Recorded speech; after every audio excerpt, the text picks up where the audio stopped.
everyone, welcome back to another stream. So you join me here. Oh god, hang on, let me move some stuff off my desk. You join me here for Blue Origin's next it's been a long day already, guys. The New Glenn mission NG2. So this is New Glenn's second flight.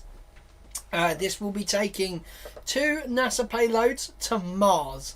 It'll be going to low Earth orbit, and then it's gonna literally just send it directly into a Mars transfer orbit. They are not going in the correct time for it. They're basically going to do a very inefficient trajectory. They're just going to throw it there. You can do this at any point in the year.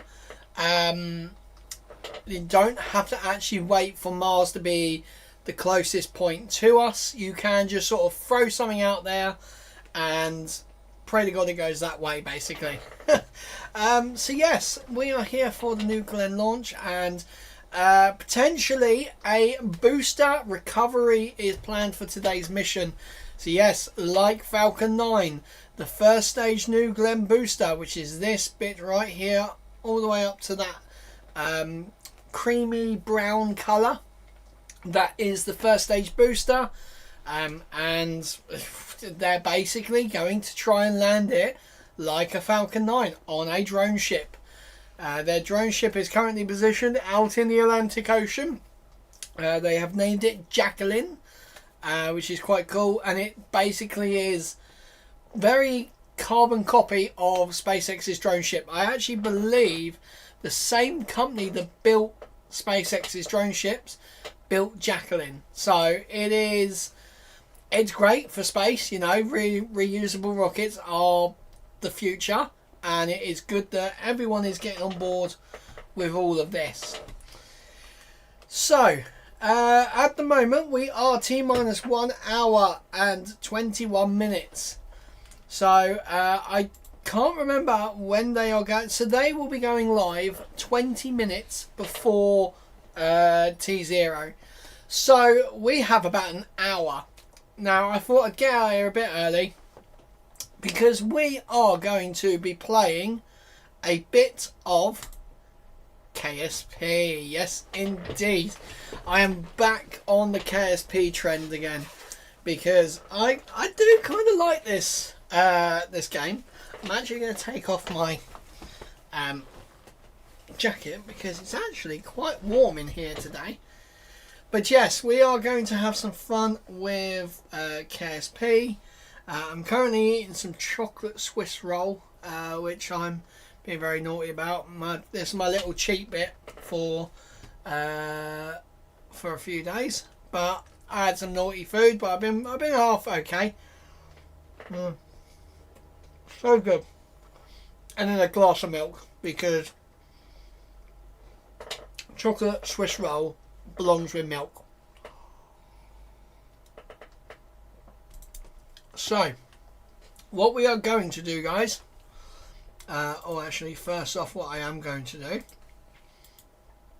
is I'm going to change where my audio from the computer is going to go to there, and we're going to turn that right down so you guys don't get blasted with the sound. Right. So we are going to try and make a Starlink SuperNet. So we're going to go sandbox.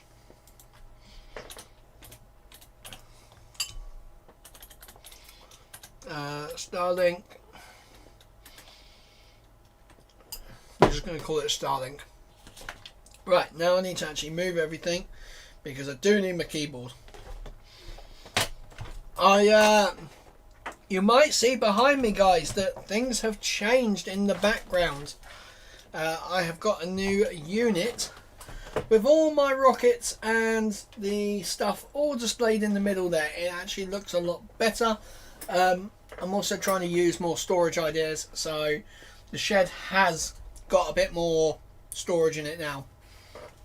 And also I managed to get rid of the weird crackling noise through my headphones because my microphone is now mounted on the wall rather than on top of the camera, which is brilliant. So we are going to start as normal.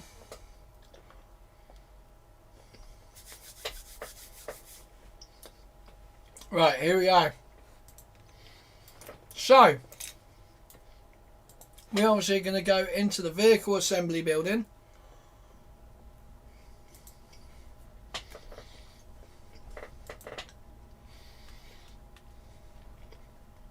And when you're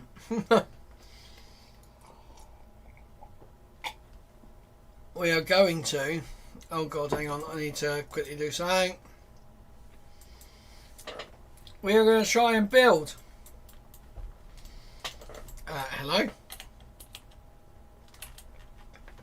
Oh yeah, it's really weird. You can't move the camera before placing your first part. It's really kind of weird.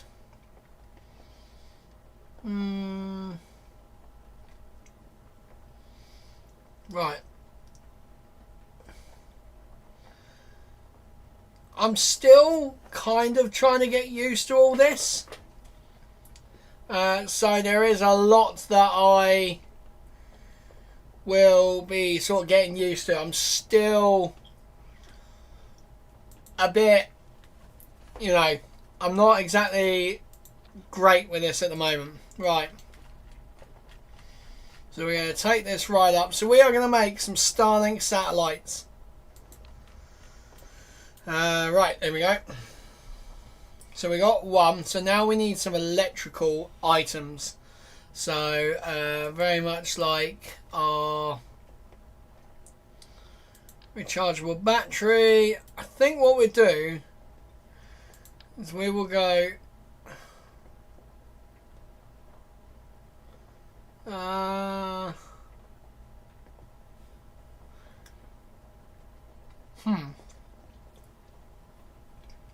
that does only have that has 4,000 and that only has 1,000. What the hell? Oh right, okay, yeah, that's much bigger. That's not what I wanted. So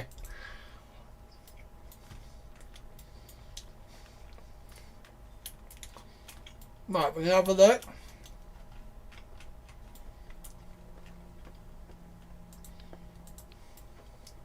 So what we are going to do is communication. I feel like to really have like, see, the problem is that if I wanted it here, I want one that sort of folds out from inside, but I don't think it's going to work. Right, let's have a look. No, see, it mounts the other way. I mean, once again, it all faces. I want it to sort of fold out from inside, but you can't. Looks like we're going to just put some of these on. Let's just go.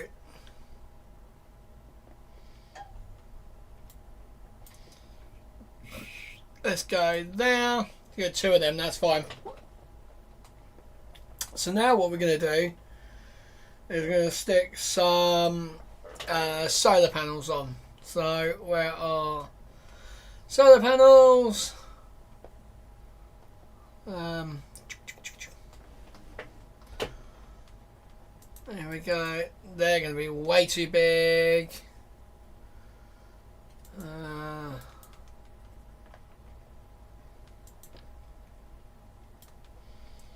Wow.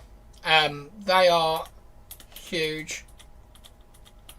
I'm still getting used to which buttons do which. Okay. That's not too bad, because by the time we put some some separators and stuff like that, we might actually put another battery on the bottom there. Give it a bit more oomph. It's not going to need, like... We're going to put this directly into orbit itself. We're not going to do the whole, you know, try and get it into a low Earth orbit and then it moves itself up. We're just generally going to go and do direct to orbit sort of release. Right. Payload, no coupling. Here we go.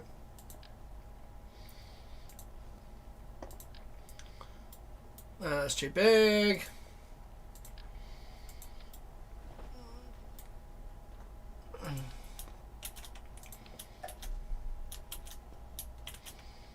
What?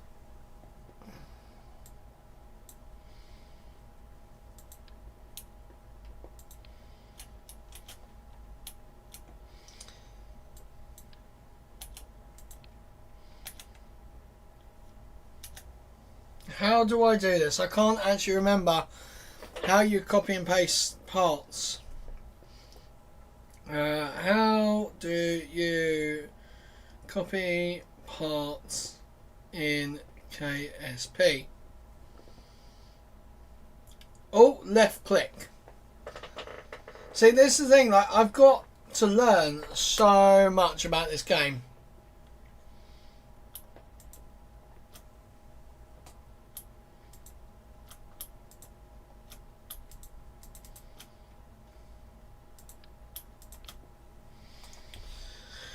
Well, oh, left click ain't doing anything. Oh, okay.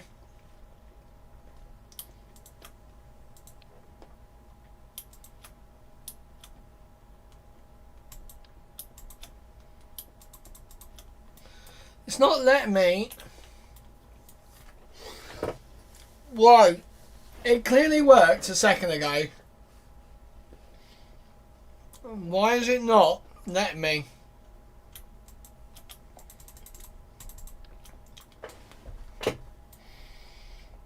I don't understand.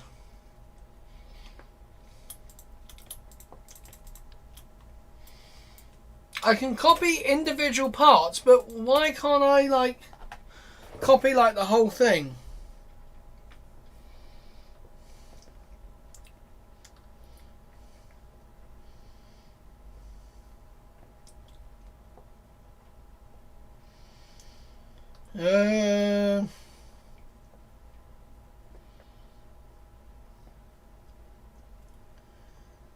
Right, if you're talking about an entire craft, you can select merge on open craft file menu.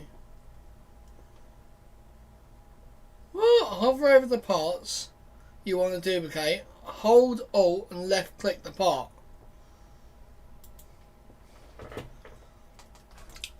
Why can't it? Okay, do I actually have to make, like, if I save the part, like, as just a Starlink satellite, so if I save that there as Starlink sat and then save it, can I just load? I can. Aha! But, typical, I cannot do it because of the stupid thing. Right, okay. What we're going to do is we're going to go, you. Right, you can go here, you can go here, you can go here. Right, and then we're going to stick another battery on top. There we go. That should give it the clearance we need. Let me just see. That gives us the clearance we need for that. Right, I'm going to sneeze a second. Hang on 2 seconds.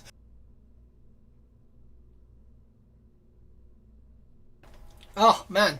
It's horrible. horrible sneezing. Oh, jeez. Right, let's go save.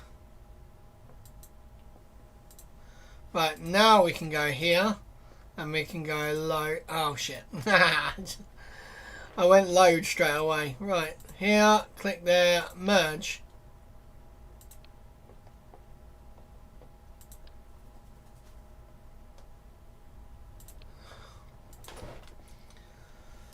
What the fuck is going on?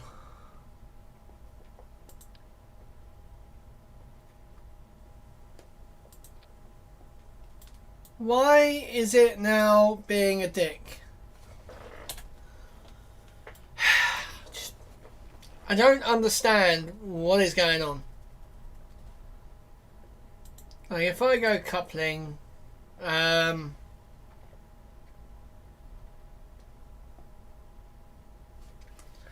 I almost wanted to put like a docking port on it, but it's just not going to work. So we go here, here. Right. Open. Oh. Cancel.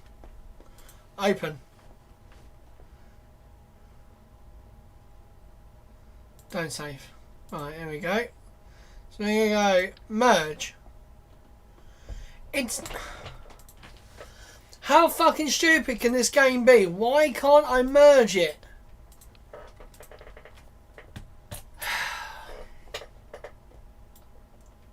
EBDB said Eb reporting for duty. Hello EBDB! Welcome to the stream, sir. You join me as I'm currently trying EBDB said Lee already raging. Yes, pretty much so, Eb. Yeah, pretty much. I am having a go at this game because it's kind of stupid. Right.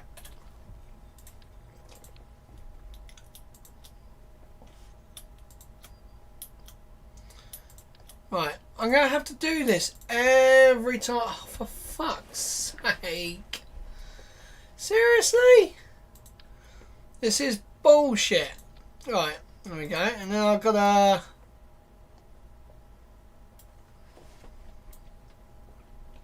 So if we rotate them... The Highland Space Cow said Spock. Hello. EBDB said I've recently learned how to play Sudoku. Ah, I love Sudoku. Yeah, no, Sudoku's a very good game. I used to love playing that. Toggle snap, hexagon. There we go. Right, shit. That needs to go up a bit more. So it's not on that. There we go. And then... EBDB said for the longest time I thought you had to add the numbers together. Yeah, it can be a tricky game. I will give you that. It is... EBDB said turns out that is not the case. No, it's not the case. Yeah, I used to love playing Sudoku. When I would go to college, my bus would go to the train station, The so you'd Highland always Space get... Cow said I was told that you can't count to 4. So how do you get to 9? Ha ha ha. Funny, funny, funny. Right. Can we... Ah! For goodness sake, just...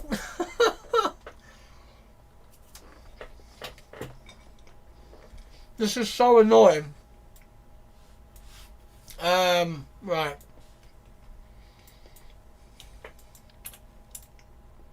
Do you know what? Fuck it. We are...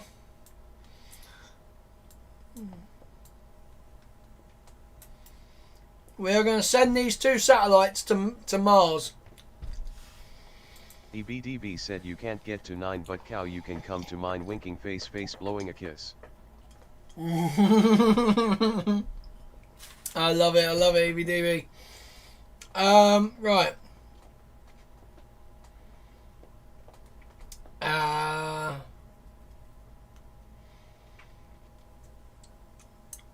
EBDB said Lee you drinking milk.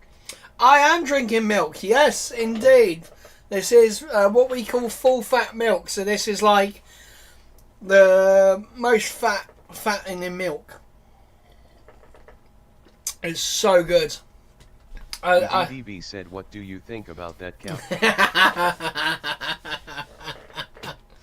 I didn't think of that one. Right. Where's science? Here we go. We're going to stick some science on the side.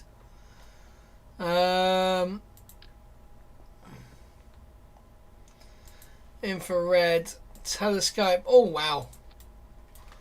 That is a rather large telescope. Jesus Christ. So that's a drill.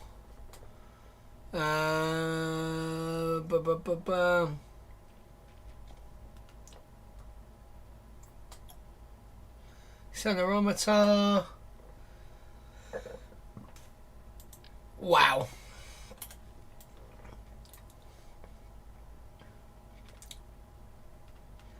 Mate, I've really got to learn like what all this stuff does. Right. So what we're going to do, we're going to now build the capsule, all the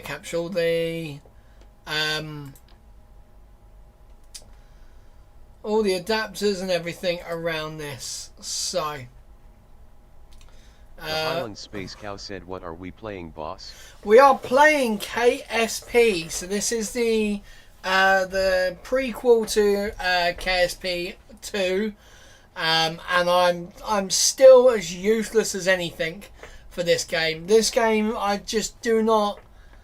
There's some things that KSP 2 have got me stuck into that I can't seem to shake off.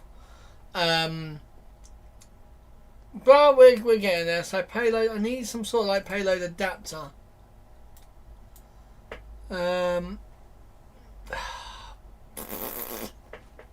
Aerodynamic, no. EBDB said, Lee, I need your expert culinary opinion. Okie dokie, shoot ahead. Let's see if I can give you some help. EBDB said, is cake just gay bread?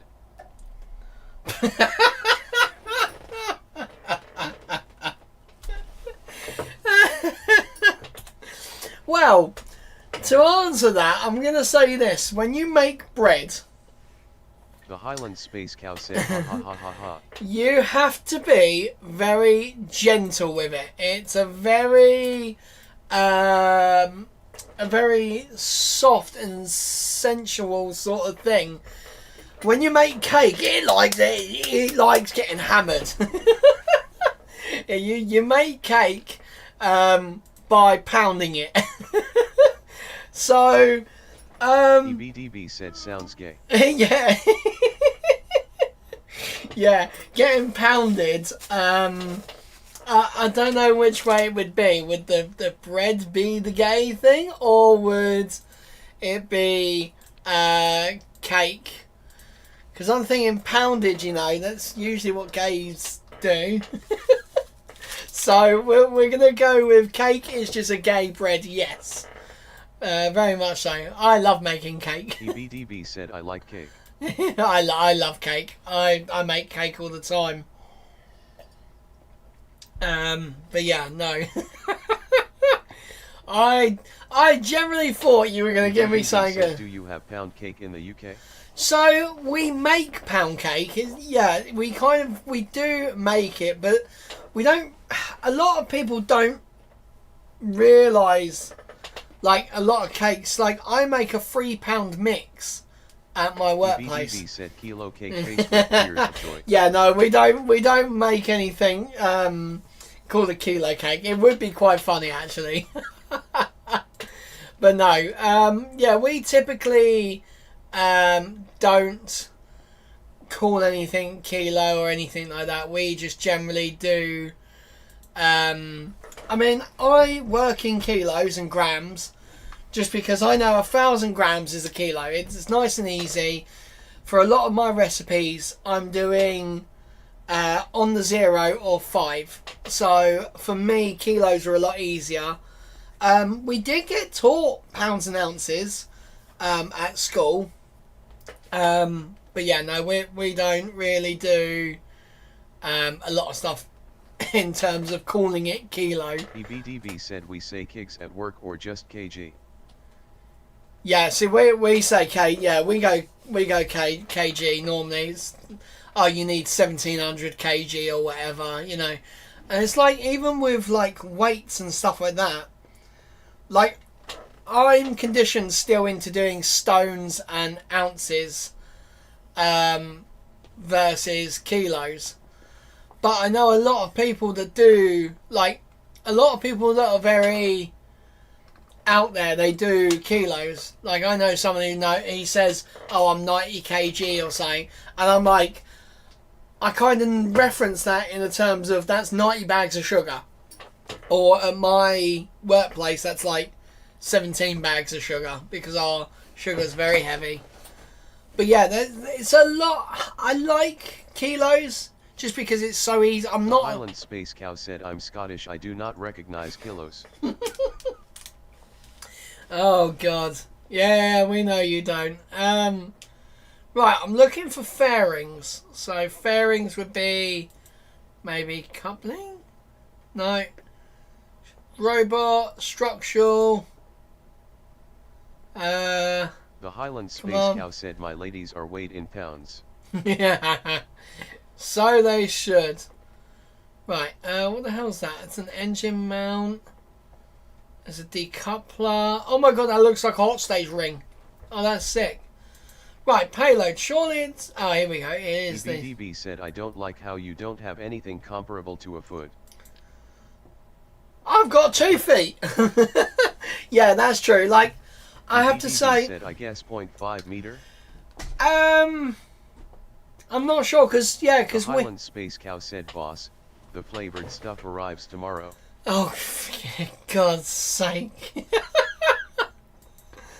Oh my God. The ladies are going to love you. Right, so we have our 2 payloads.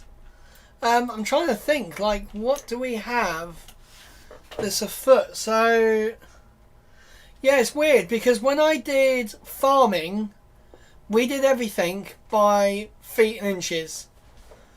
But when you go to like construction, stuff like that, it's all by the meter. The so Highland Space Cow said, I have 4 feet. It's good you have 4 feet. It's very good. Right, I need to now... there you go. We're making a streamline rocket. So, now we need to see... suitable local planet hopping, high vacuum and really powerful upper stage will drive you further.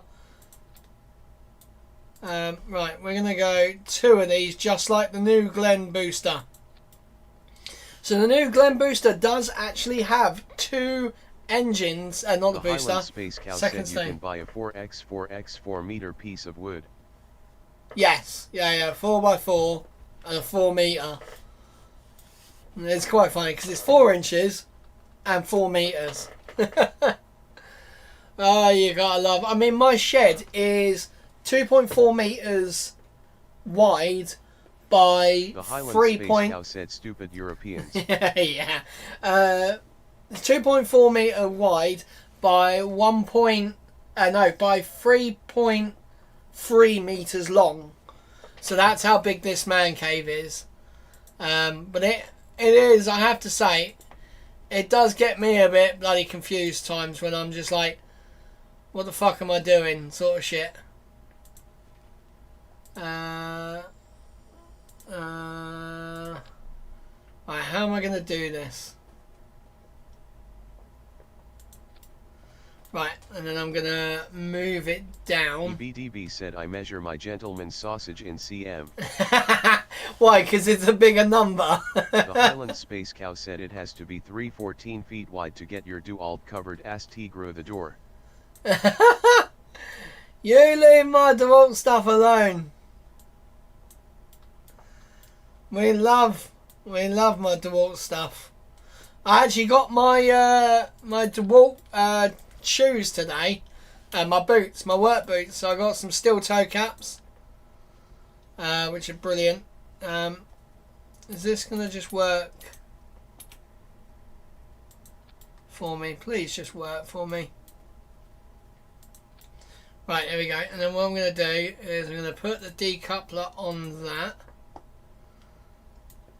and then. Oh my god, okay.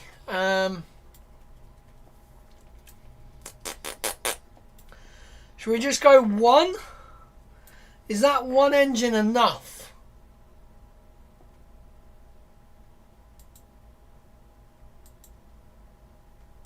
The Highland Space Cow said EBDB you missed at the gaming astronaut in his dual gear on Tuesday chopping trees down. Yeah, I was chopping trees. I was having lots of fun. Right.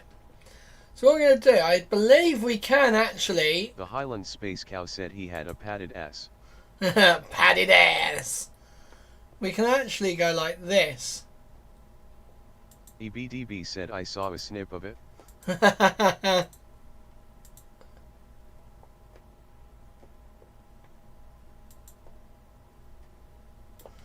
Right, come on. Let me... The Highland Space Cow said and that was enough. Yeah, exactly, yeah. I don't blame you, EBDB.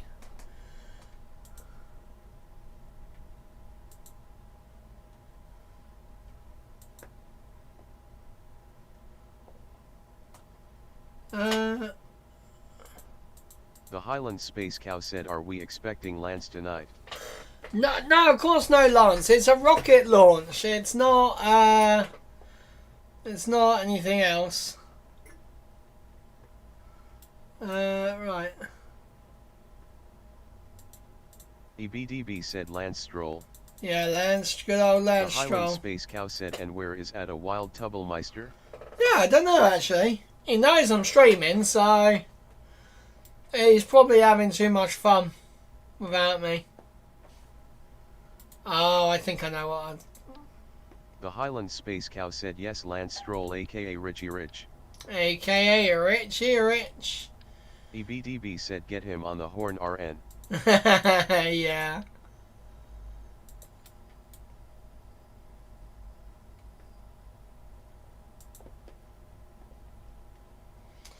Come on. Okay, I know what to do now. I know what to do. Right, so we're going to get rid of that one. We're going to put a small coupler like that, and then that's going to go over the top.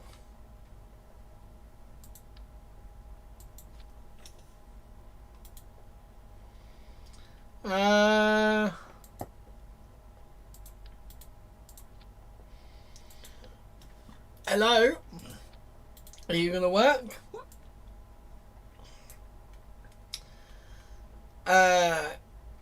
Edit, fairing, come on, there we go, and then we're going to go there. Perfect, look at that. I've learnt something. Maybe not in the right time, but we've learnt how to do something. Right, so where we're going to go. Ah, that's the wrong one. That's the wrong one as well. We're going to go this one. This one. This one. Oh, fuck off. Chose the wrong one again. Right. Right, now we're gonna... That is too big.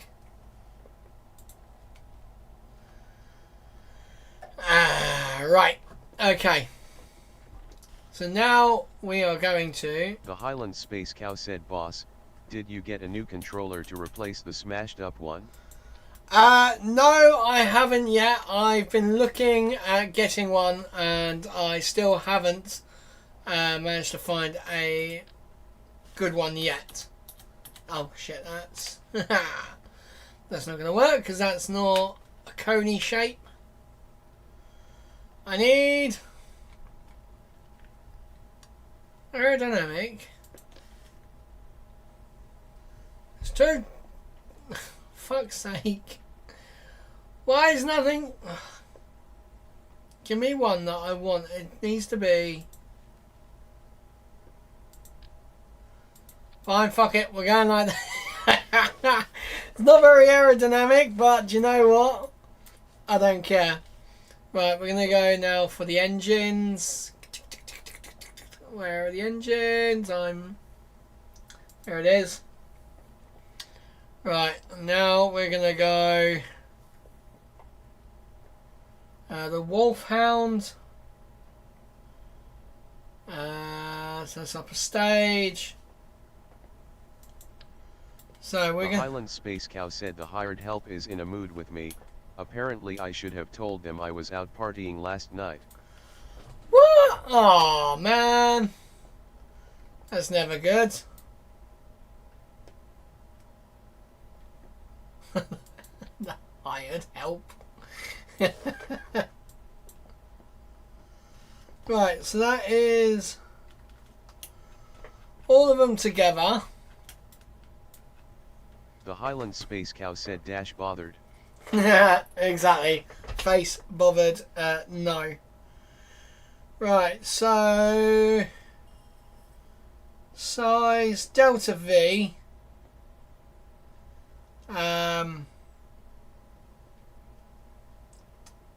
We have on the booster 1726 meters per second of delta V. So we want to get out to here, and then we want to go altitude. We want to go to our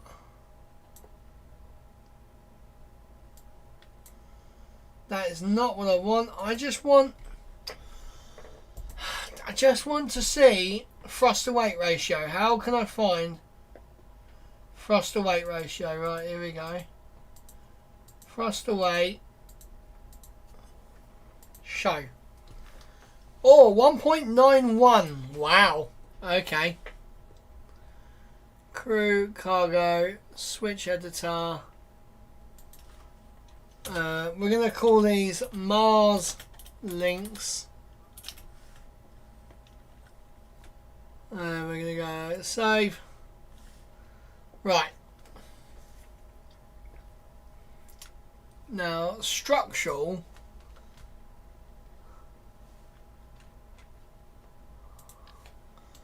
So, because they like to be wobbly rockets, I'm going to go here. And I'm going to go... And we're just going to strut these a little bit, just because they do like to be a little bit wobbly. Now, I can't remember it. There is a button for auto strut, but I can't actually remember what the hell it was. Right, so we have, if I zoom down, so all engine ignition, stage separation, second engine start, fairing deploy, and then satellite deploy. Cool. So, what I am going to do, I'm going to add some Sepatrons from the Sepatron. We're going to go here. Let me make sure they're facing the right way first. Oh, see that? I would have separated the wrong way. That'd have been very bad. Right. So, them ones.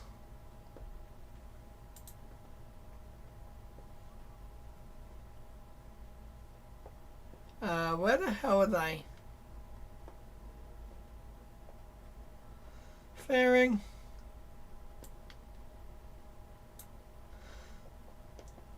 So that's there.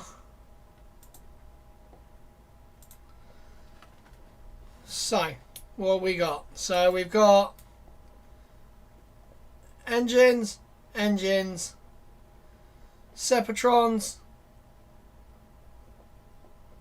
And then second engine start, fairing deploy, payload deploy.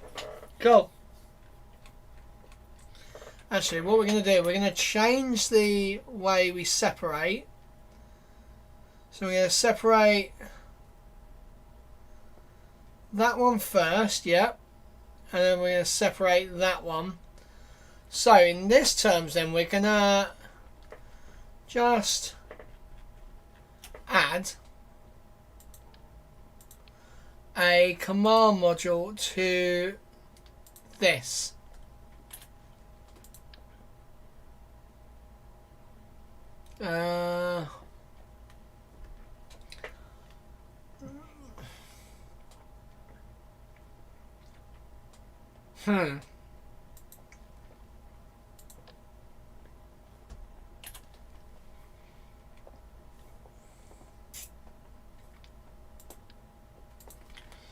Right, okay. So I think this is the thing I need. Robust battery system, no assembly required. Though intent.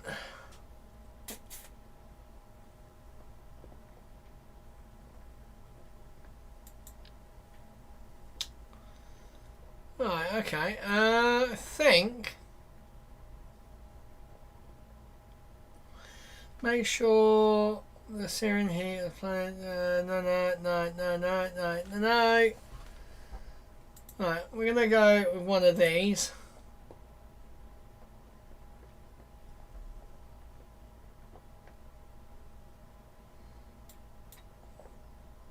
What the fuck? Why is it going through it?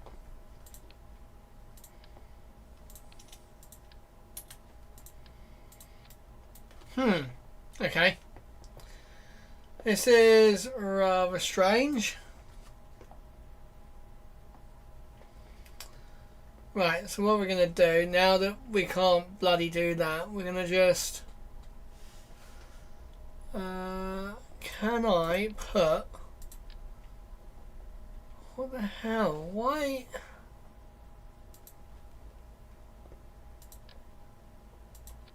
Why does everything just want to be really annoying? I don't want you there, I want you there. Okay, fine, fuck it. We're going to have to do it this way. Right, here we go guys. We are going to launch. Let me just save very quickly.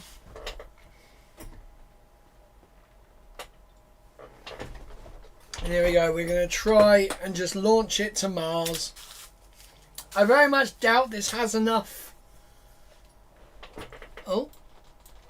What the fuck? Why is the fairing just decided to not work?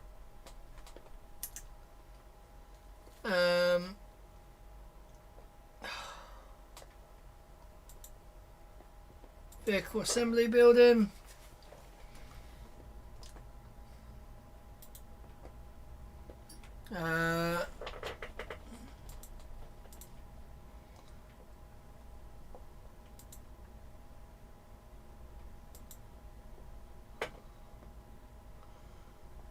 We're going to injection force. Right, we're going to go.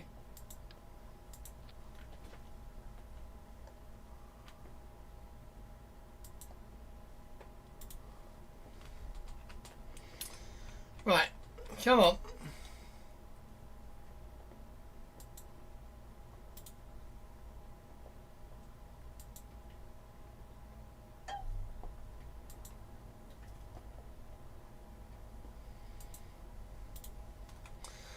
Oh, come on. Why was it working and now it's not? There we go. And now we're going to go launch. Bloody stupid thing. Right, here we go guys.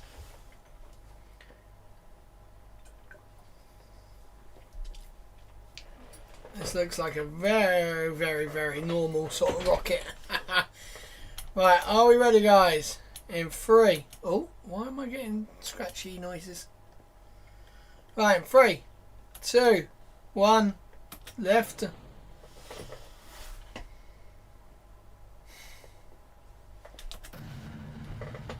goodness sake. Here we go.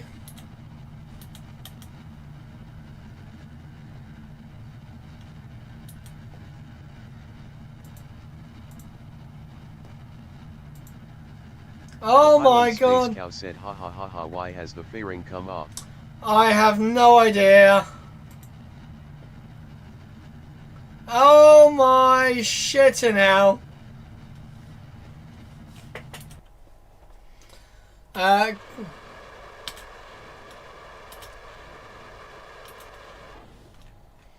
Guys, we have a problem.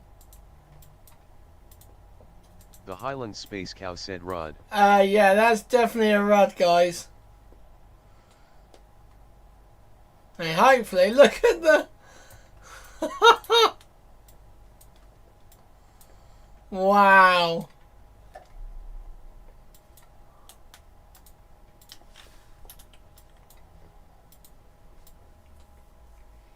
And...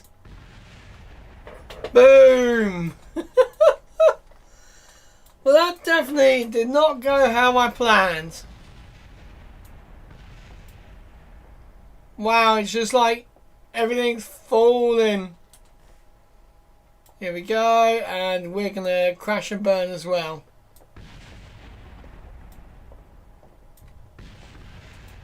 Oh my god!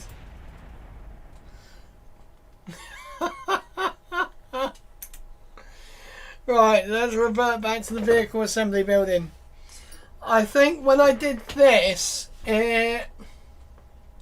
yes, it moved.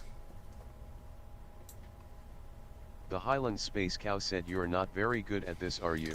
No, this game is so different. The Highland Space Cow said, I prefer GTA. You prefer GTA? Jeez. Right.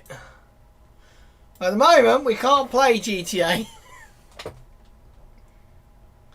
Right.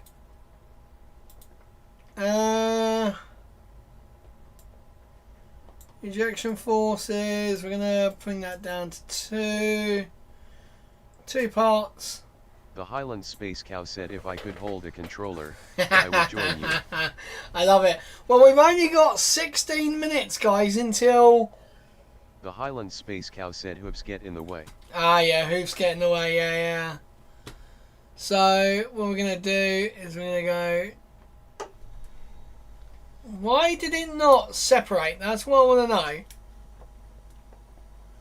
I need to get some structural parts on here.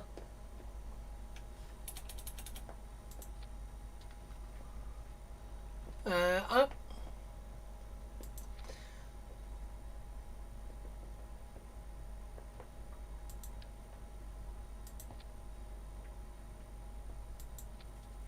There we go. Cool. Right, we're now going to launch. Hopefully, this will work now. And just make sure first before doing it. Oh my god. I should have seen it coming, to be fair. Right, I'm going to stick SAS on. See, this thing. The Highland Space Cow said, hooves crossed, boss. Hooves crossed, yeah. Right, here we go. 3, 2, 1.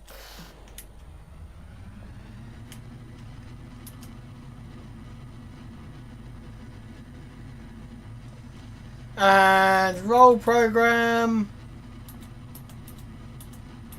initiated. Look at that.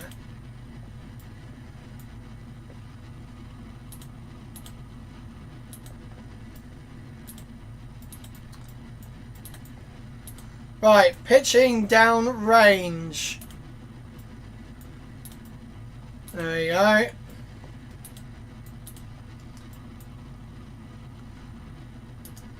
Throttling down for max Q.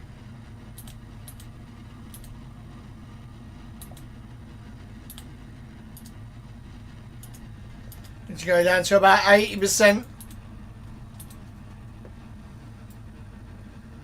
We're going good.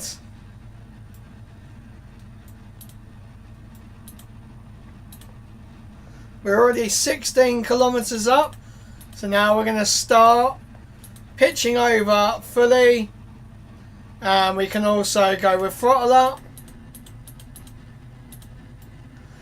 Stars will appear in a minute.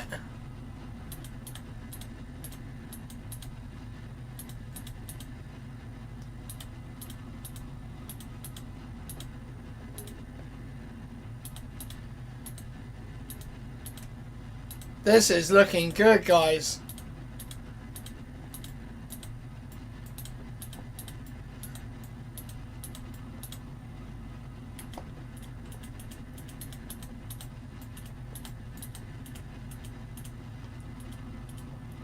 Just trying to straighten up a little bit.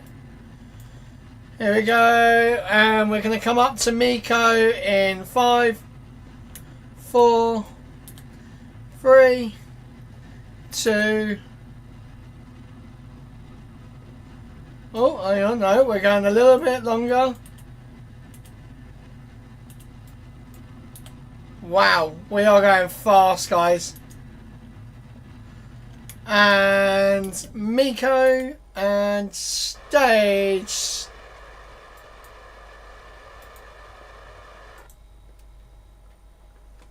Stage separation. Confirmed? No? Yes, we have separated. Cool. Right, here we go, guys. 3, 2, 1. The hell? Why is the engine not working? Oh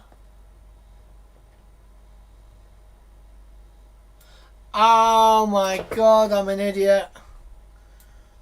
I am an idiot, guys. I put the wrong... As the fuel... The Highland Space Cow said, does it have fuel? It has the... I've given it the wrong fuel.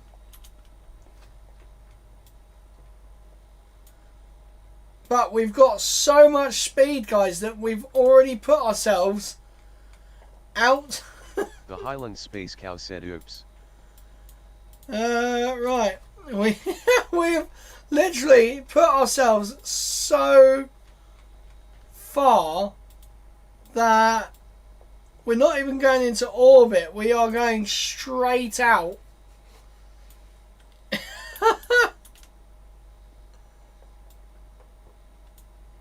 Wow. Okay. Well, that lower stage has a hell of a lot.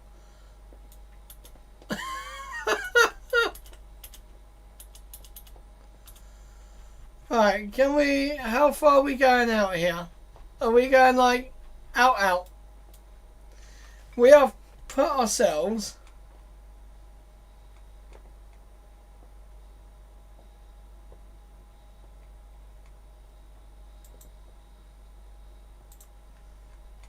Wow. Okay, we have we have put ourselves on a very, very fast path out of Kerbin's sphere of influence. Right, we are now out. Bloody hell, we are really like... That lower stage has helped us a ton. Wow. Okay, that's pretty mad.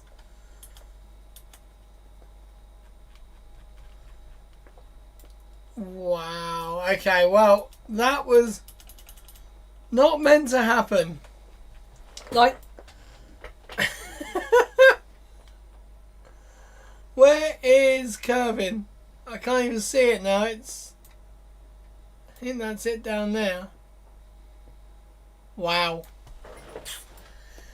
Well, that's... that's not how it was meant to happen.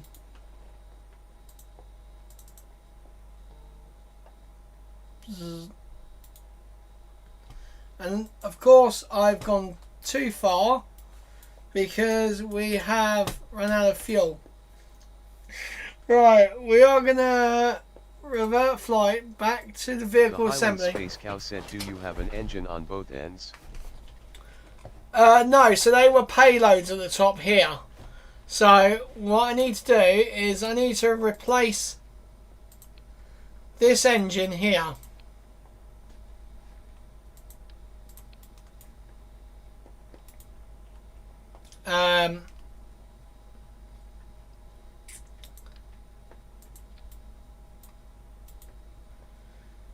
Right.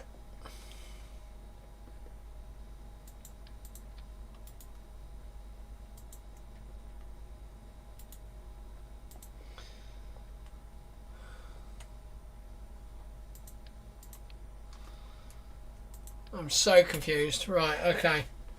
So let's go back to engines.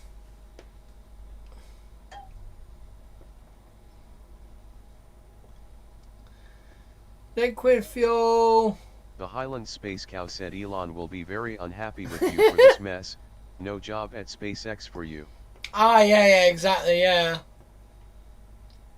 So I think that when they say liquid fuel,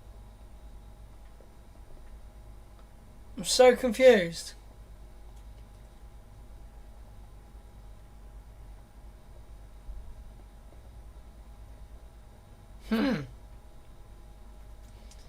I am really, really confused.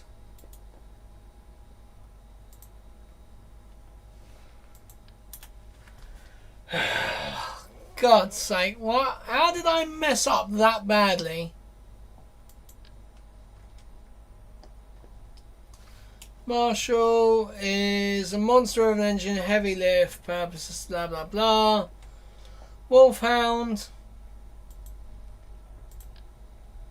We'll go with a Wolfhound. There we go, and then we're gonna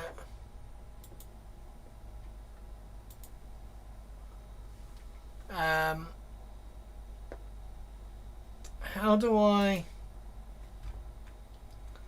first off I want to right click on there and I want to go clamshell on right,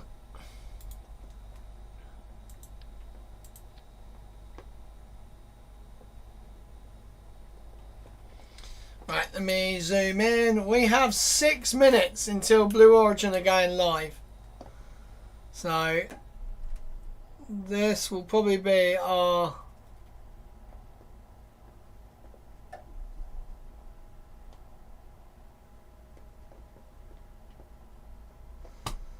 oh, come on.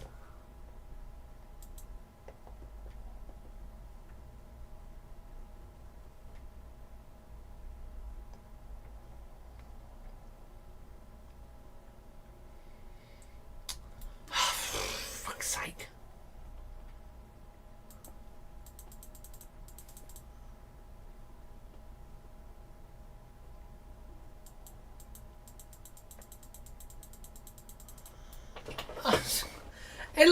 It lets me do it, and then it doesn't let me do it. Is it because of these? Alright, let me move that off. EBDB said, can you talk me through today's launch? So today's launch basically is 2 satellites that are going to Mars.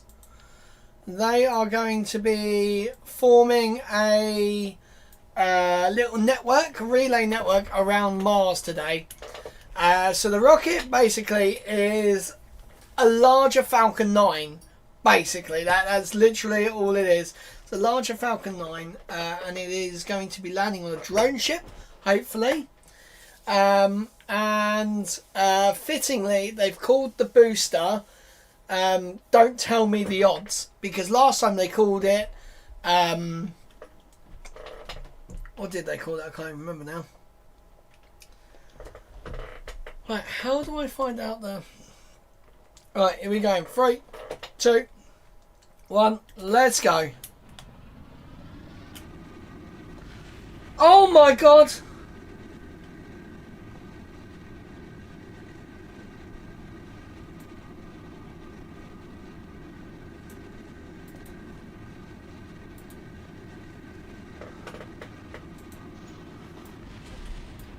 Guys, I may have turned...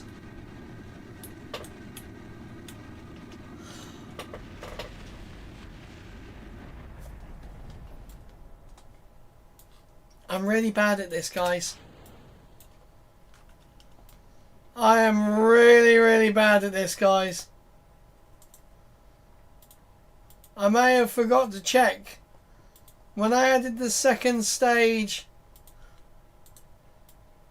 engine, it...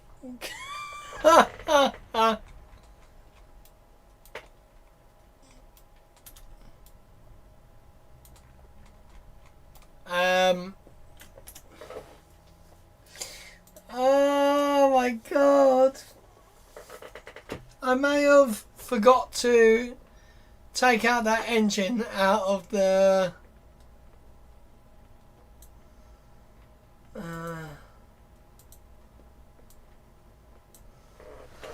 fuck's sake. Right, that... Where is the...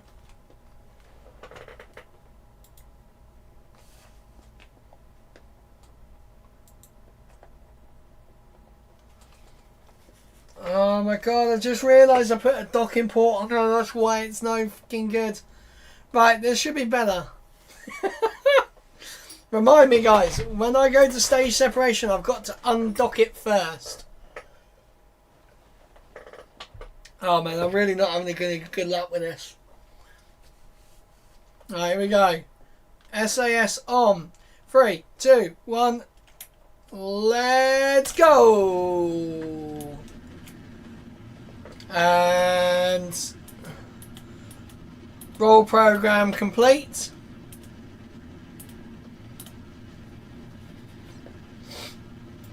And we are going to start pitching down range now.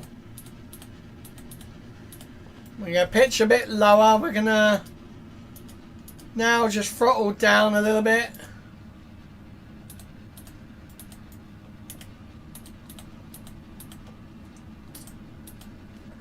My god, I can't believe how bad I've been doing this. This has been very, very bad. Right, we're at 10 kilometers now.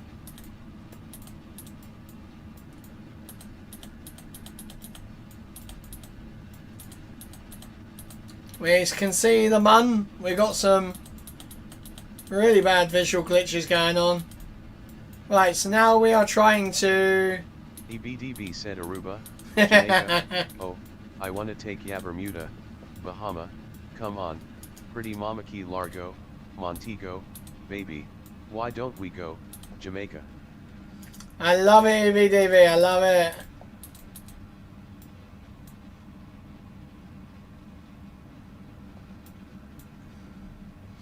Right, we're gonna go with throttle up.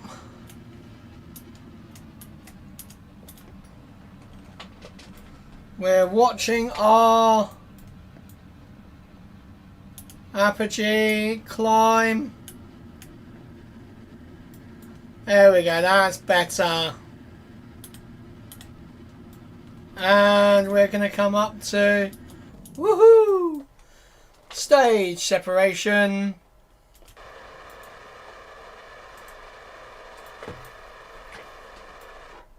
Oh my god, that was so cool. And second engine... Oh, actually, do you know what? Yeah, second engine start.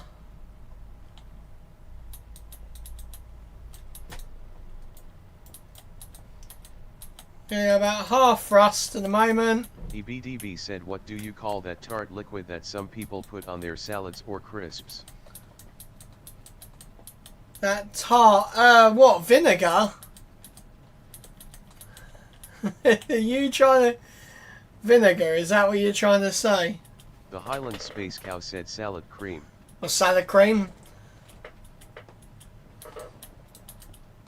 Vinegar's not bloody tart, is it? EBDB said 6 what? Vinegar! Is that what you're trying to get me to say? EBDB said I didn't catch that 6 what? Yeah. Vinegar. Vinegar. The Highland Space Cow said vinegar. We are losing airspeed. This is not a very good fairing deploy. This is not a very efficient engine. We are only just... Oh god, this is going to be really bad. Solid fuel, solid fuel. Where's the solid fuel? The Highland Space Cow said, why does it look like a vape? Why does it look like a vape? Yeah, I can see that. EBDB said 6 negar. Yes, yes, vinegar. I love it. Right, we're gonna pray to God that this actually gets into orbit, because I don't think it is. It's a very good engine. I will say that for fuel consumption.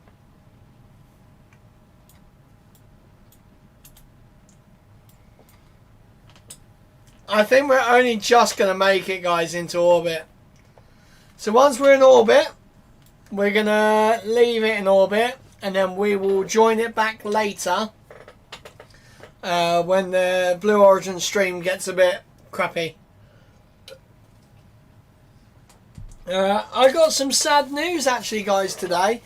One of my good friends at work is leaving tomorrow. He's leaving. I think he's retiring. EBDB said, I do like malt vinegar on my chips. Yeah, no, Fries. yeah. No, you've got to have vinegar on chips. Like it is the best thing since sliced bread. Where the hell? Ah, there he goes. Yeah, I do love my fries. EBDB said, are you giving your co-worker an American goodbye? So we are probably going to go out for a drink, actually, after work. So I'm going over there to join them. Probably help them get a few bits and bobs done so we can leave early. The Highland Space Cow said Lance is leaving. No, Lance, unfortunately, is not leaving. Although a lot of people might want him to. He's not leaving. Guys, we now have a problem. We are not going nearly fast enough. Oh my god, this is going to be really, really close. EBDB said, oh, I have a story for y'all. Oh, you have a story time, guys. The Highland Space Cow said Lance can't leave the dishwasher. Yeah. EBDB said, let me know when you're ready. I'm ready. I am ready. Space Cow said she'll have to date you. Oh god, no. I am ready, EVDV. I'm ready for story time. Jesus Christ, we are falling back The down. Highland Space Cow said, I'm ready. Shit now. We are only just going to get into orbit, I think. Like, our perigee is now only just starting to get up there. EBDB said, so on Tuesday I looked to see what Tesla would offer me for my Miata. Oh god, okay. What did they offer you?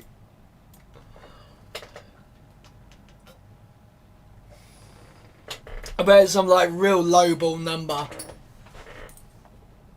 EBDB said, I get the email and they said $24,400. Jesus Christ! That's... I was expecting like 10 grand. Bloody hell, EBDB, that's pretty good actually.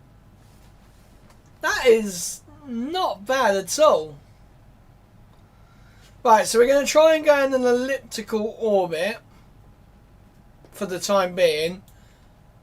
And then we're going to do maneuver nodes to round it out.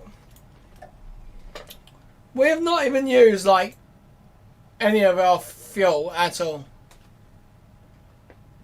EBDB said, so I pay the $250 order fee and place the order. I apply for financing and do all the paperwork. Nice! Well, hey! What Tesla are you thinking of getting? That is the question.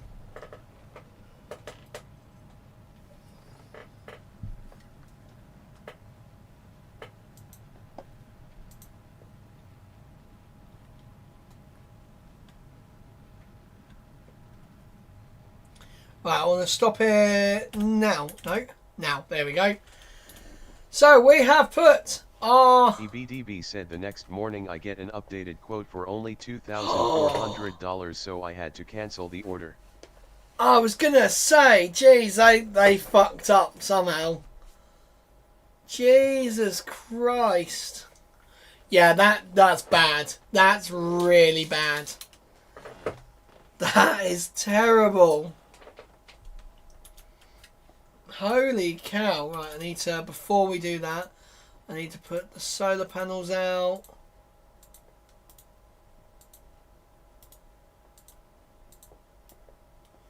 I'm going to put solar panels out because we are going to be going around the back end. Right.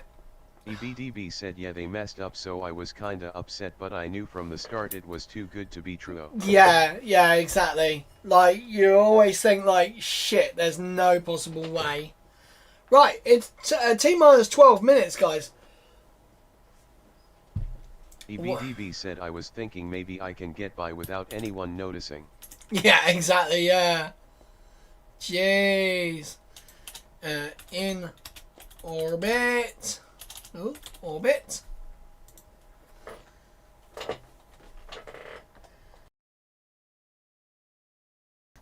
Right. So, now we are going to click off here and that gets rid of that. Woohoo! Hello, are you going to show me the live? EBDB said I ordered a M3 dual motor premium. Nice. White with black interior. Ah, yeah, it's very cool. Right. There we go. And sound. EBDB said $51,000 car. Oh my god. Jesus Christ, they're going crazy.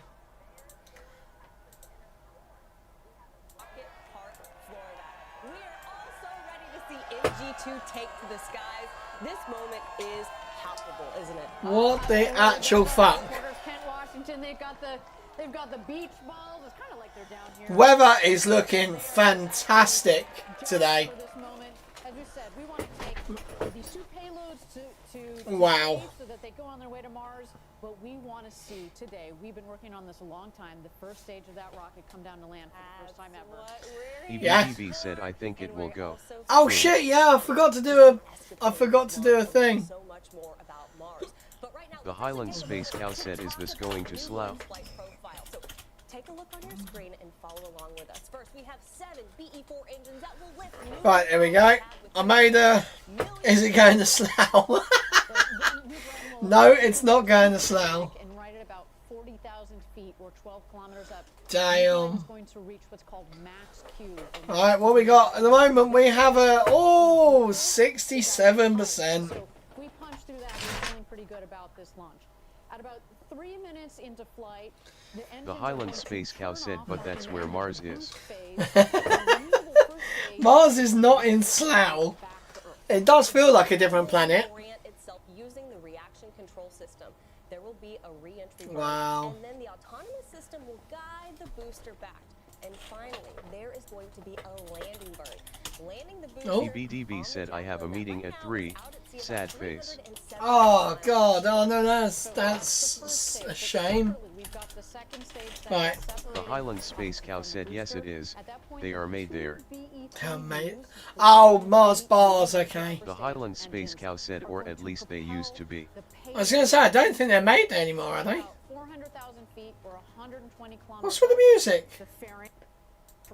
That is their music. Protecting the payloads. Right, I'm going to try and sync up the... The payload at that point, ESCAPADE, the 2 twin satellites, are going to deploy at about 33 minutes into flight. So there is kind of a gap between the point where we separate the second stage from the first stage. EBDB said let's play COD both re-zombies later.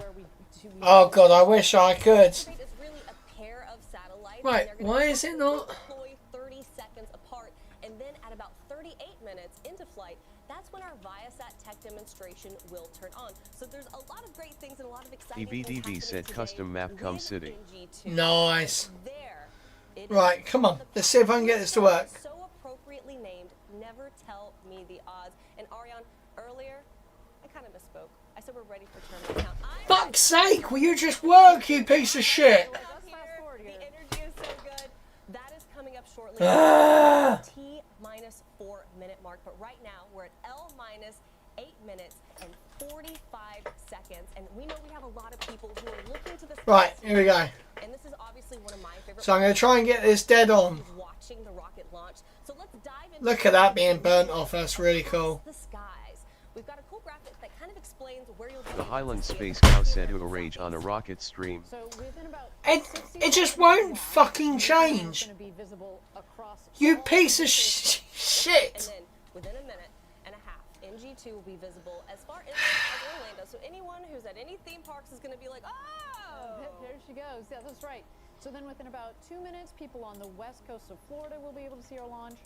And then right around 2.5 minutes, our friends in Georgia will be able to get a peek of NG2. Properties. 3 minutes in, viewers as far north as South Carolina is going to be able to make out our rocket. Refresh when the scene becomes active. People in both southeast Alabama and southern North Carolina will be able to see NG2 in full. Right, we're going to try and get it The on the... Highland Space Cow said 13 seconds early LOL. People here at I know, it's so freaking annoying. Eddie Safer, he's out with our crew.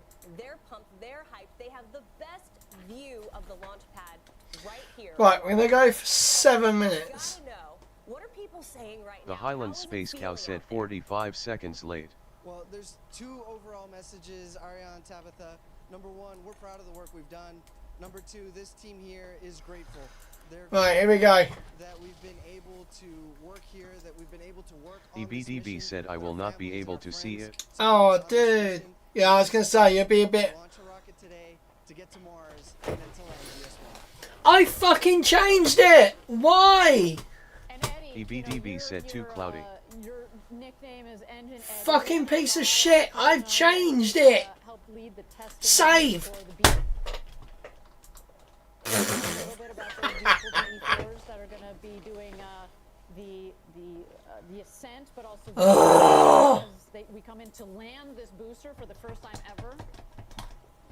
No, thank you, Ariane. A quick shout out to the folks at Launch Site 1 in West Texas. Fuck's sake. At the Geek Stand, the Zeke Stand, and the Veek Stand.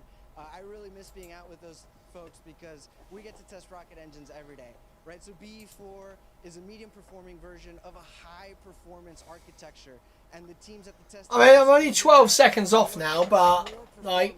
And so we're gonna see some The of that Highland here Space today. Cow said, hey For boss, BE3U, I it thought that you normally were good started- at this well, it technology actually started stuff. with our BE3 engine that flies New Shepard.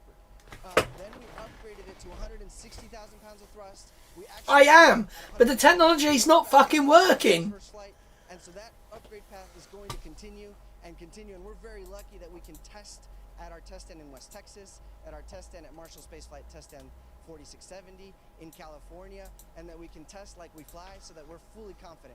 going into EBDB today's said mission. don't blame the baker when the butcher bakes the Thank you, bread. Eddie, for that. It's a big day for the BE4 because The not Highland only is Space New Cow Glenn said it's launching the today, user 7 of these input. BE4s. The United Launch Alliance is is our customer. They also have a launch today. Not today.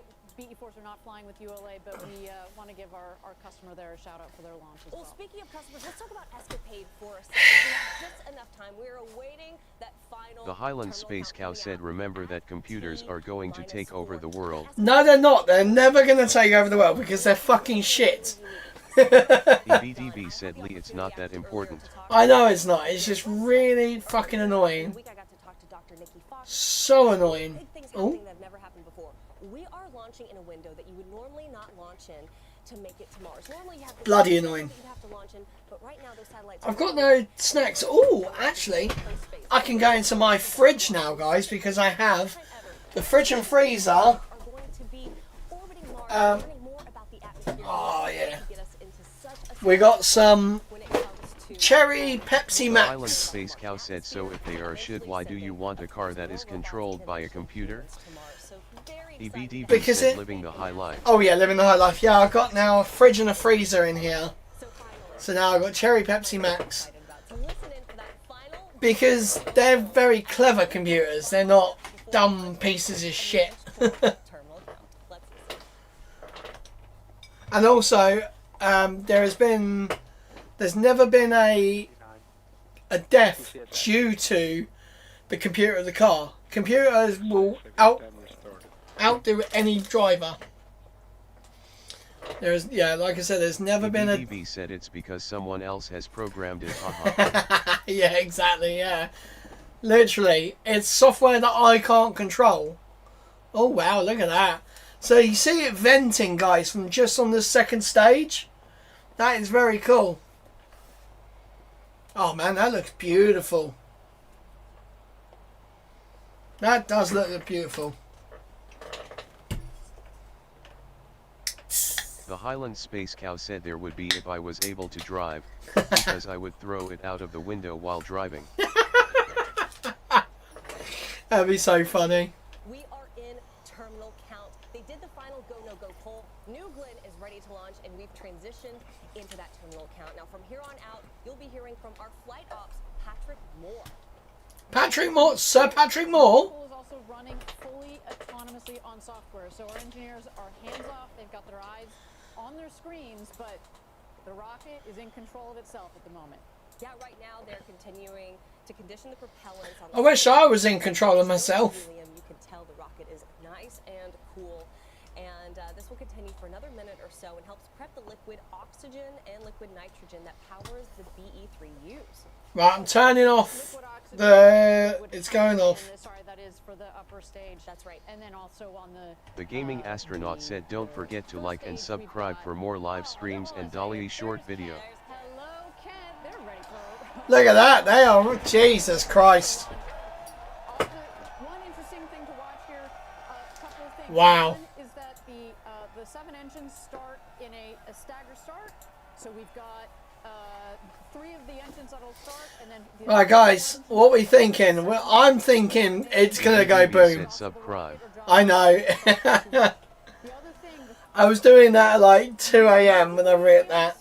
So, I do need to change it. The big water tower on your left. That's right. We are going to flood the base of the launch pad with the water. It helps dampen the vibrations and the heat because again. The Look at Highland it, Space guys. Cow said Dally short videos.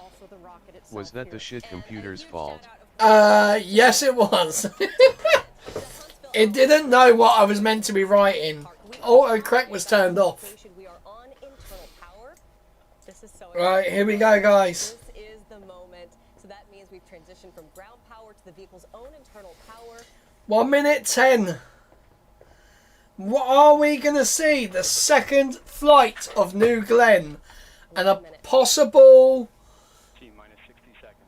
And a possible booster landing. AFSS flight enabled. Right, Hydraulics are started up on the here we floor. go, guys. You might start to see 45 seconds. here. They're going to move back and forth. Make sure they are nice and Oh, clear. air raid siren. And we're gonna wait here for the EBDB big said they're not water. gonna land that Let's turn it thing. back over to mission control. I don't think they are. I think it's going to take a few attempts, like SpaceX. T-minus 30 seconds. T-30. EBDB said crash landing coming up. Alex internal. Oh, the thing is, though, we're probably not going to see it. GS2 at flight level. There we go, 20 seconds. Ah, no! Hold. We've been hit with a hold. They can hold for a while. They can hold for a while. All right, as we've seen here, our team has decided to go into a hold at T-minus 20 seconds. The Highland Space Cow said hold. Yeah, hold. But it doesn't mean... A little bit more here. It could just be something small. Auto safing complete. Oh, someone's typing on the keyboard.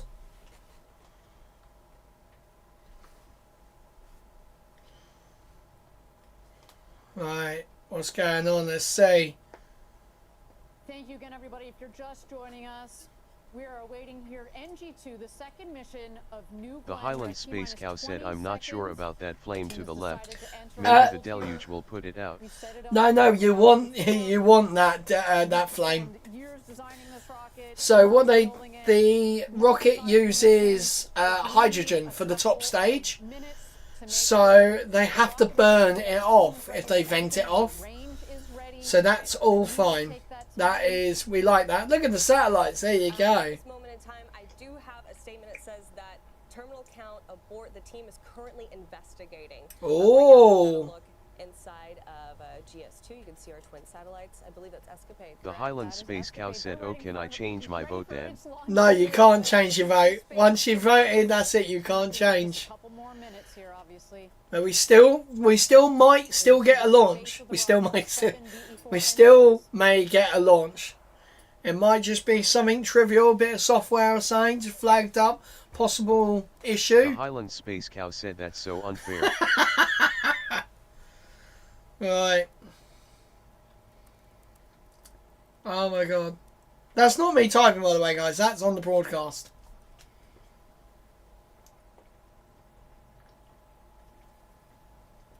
Right. Come on. I thought it was going too smooth. I did really think that was going way too smooth. Yeah, so this flare stack here is basically burning off excess material. The Highland Space Cow said, "I'm going to contact my MP about this." Imagine we just see it go boom. That doesn't sound good. That sounds like a vent. All right, if you're just joining us, this is in G2. We are at T-minus 20 seconds. We are currently in a hold because we had a terminal count abort. Our team, like I said, is currently investigating. So while everything is getting sorted out, we're going to toss it back over to NG2 on the pad and give you more information as it becomes available to us. Damn.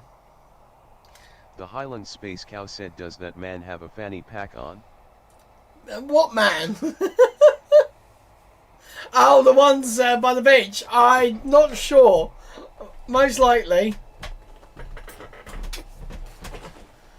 Right, so we have no news yet. What's going to be happening? Damn. Right, okay. The Highland Space Cow said, "I'm sure he had a silver one." Most likely. Damn, I'm liking the little music thing they got going on here. Well, let me just check stream health. Yeah, we're all good. Damn. I'm just gonna check what's going on with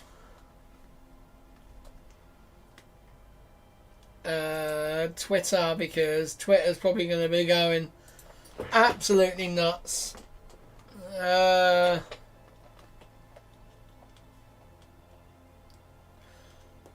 way. Astroforge. That's where Jack Byer's gone to. Oh shit. So guys, if you know NASA Spaceflight, they've just said goodbye to one of their crew members. He's there. So he is working with Astroforge. That's crazy. Wow. Right, I need to follow Astroforge now. So they are a satellite manufacturer. Oh, look at Jacqueline. So we might potentially see a booster landing on that today. The Highland Space Cow said, "Blue Origin at Blue Origin 3 terminal count abort." The team is investigating. Yeah. Blue Origin's Kuiper satellite, so the their version of Starlink, they are being renamed to Amazon Leo. So they're coming up with a rebranding apparently. Made of 150 plus satellites. So they're actually lowering them. They're actually asking for... Jesus, wow.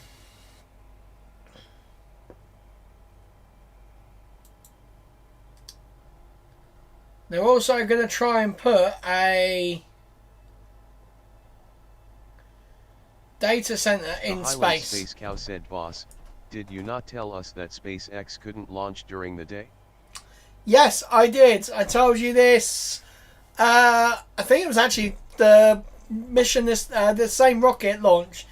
I told you on whatever fucking day this was meant to go off. I can't remember what day this was meant to go off now, but sometime in the beginning of the week. The Highland Space Cow said, "So why can't Bo?" So they got a special permission from the FAA to launch. Basically, the guy who's in charge, basically put this stupid restriction on. They're doing it out of safety, apparently, because there'll be less people on console in the FAA and air traffic control in the daytimes to deal with rocket stuff. So they said... The Highland Space Cow said, "It's probably because they are playing act up with SpaceX." Yeah, kind of. I mean, it does feel like it is very against SpaceX. But, I mean, if SpaceX were to launch some NASA payloads, 100% they would get a guaranteed launch during the day. Like, this can go at any point of the day. As long as it's facing, like, a certain direction at a certain time, this one will be okay to launch at night time. Right, Eric Berger's going crazy.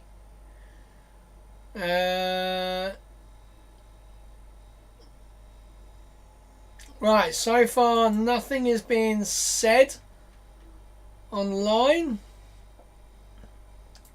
So Amazon Leo is now what it's called. Okay, cool.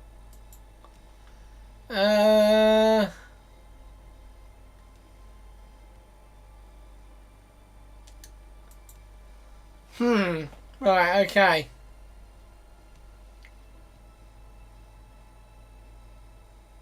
Oh. Welcome back, everyone. You are currently watching the webcast for NG2. Right now, our team is investigating, and we are expecting them to reset the clock.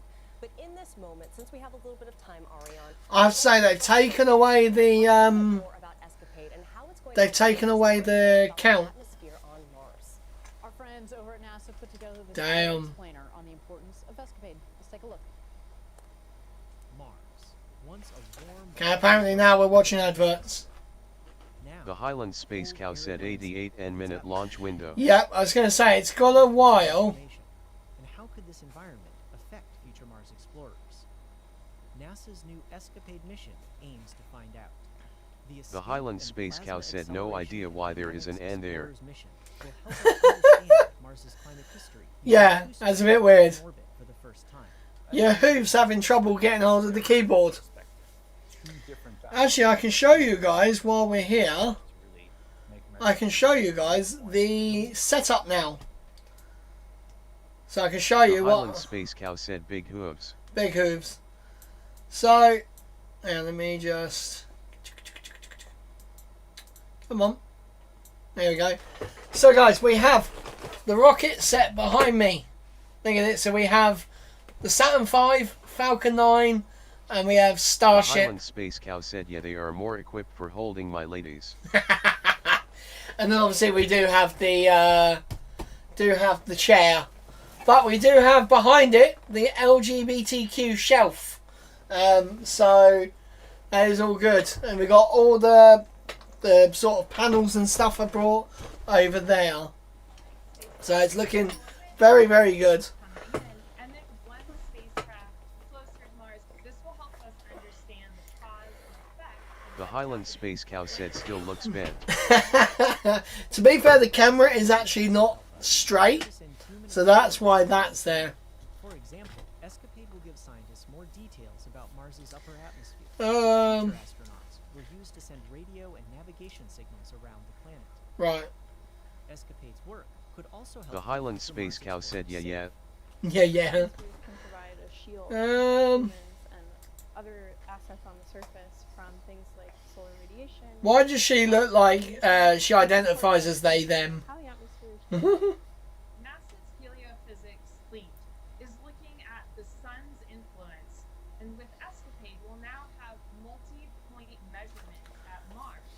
which will help us have a more comprehensive picture of what's happening throughout the solar system.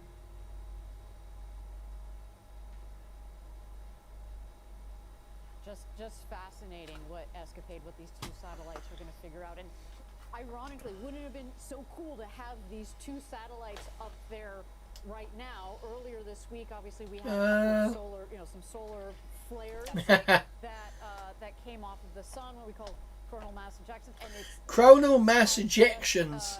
We had to play it extra safe for our customers, because it can essentially, if you don't do it right, it can fry the electronics on the satellite, right?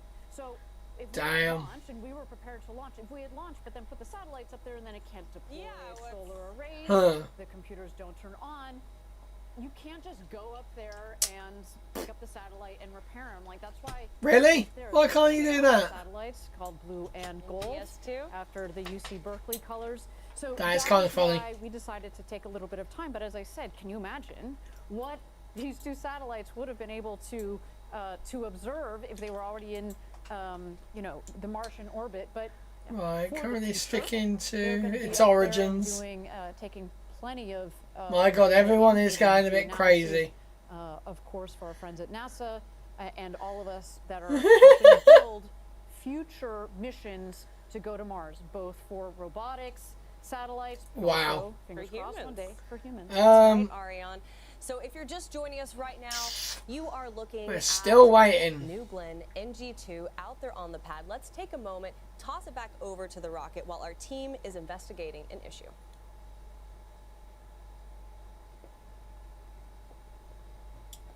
Well, we've reset away. They have reset the countdown timer, guys. That is brilliant. So we have 32, 32.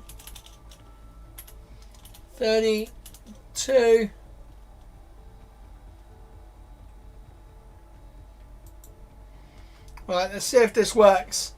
Right, I've set it at 32:20. Let's say hi.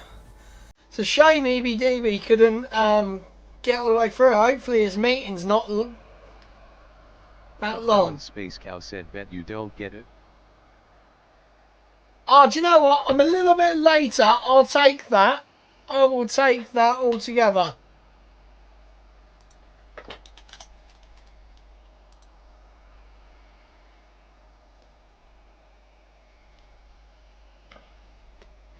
No, Highland Space Cow said not far out. I'm not taking.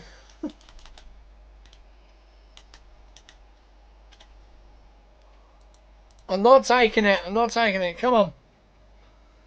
Right, here we go. Let's see if we can get this. The Highland Space Cow said computer is not so stupid after all.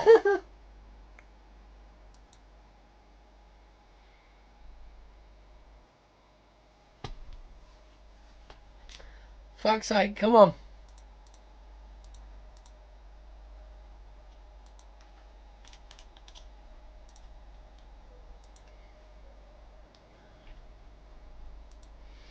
Right, here we go, here we go. We're going to get this perfect this time. Dead on 31. Come on. Can we get the timer to go perfectly?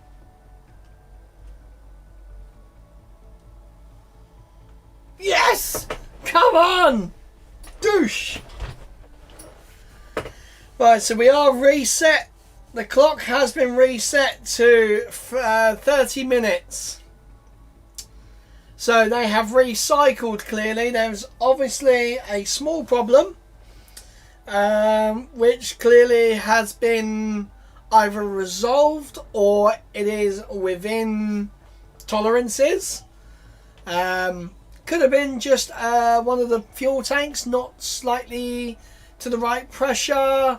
It could have been an engine sensor just sort of going, hey, whoa, we're not ready yet. So looks like we are back to it. This is going to be pretty awesome. Right. I'm liking this little bit of music though.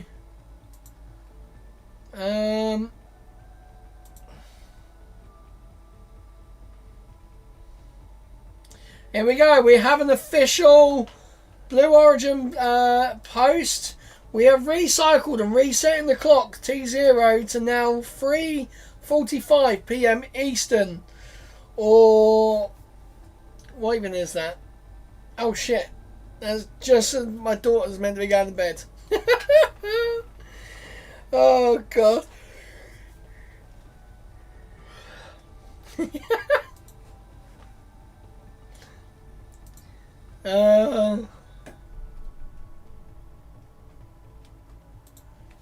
Right, okay. Looks like we are back on it again. So what we're going to do, guys, we're going to quickly pop back over to our escapade mission, which is probably not going to get us. What I need to do, I don't think we're going to have enough fuel to get out to Juna. I really don't. Set as target. So we now need to build our ad maneuver. Man, that's going to be so good. So we just need to exit. Beautiful.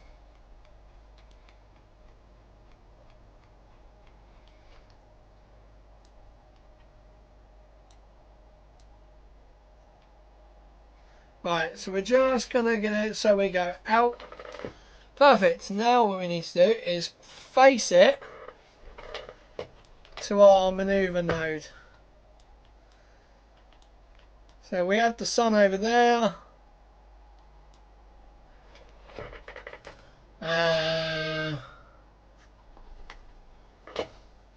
It's been pushed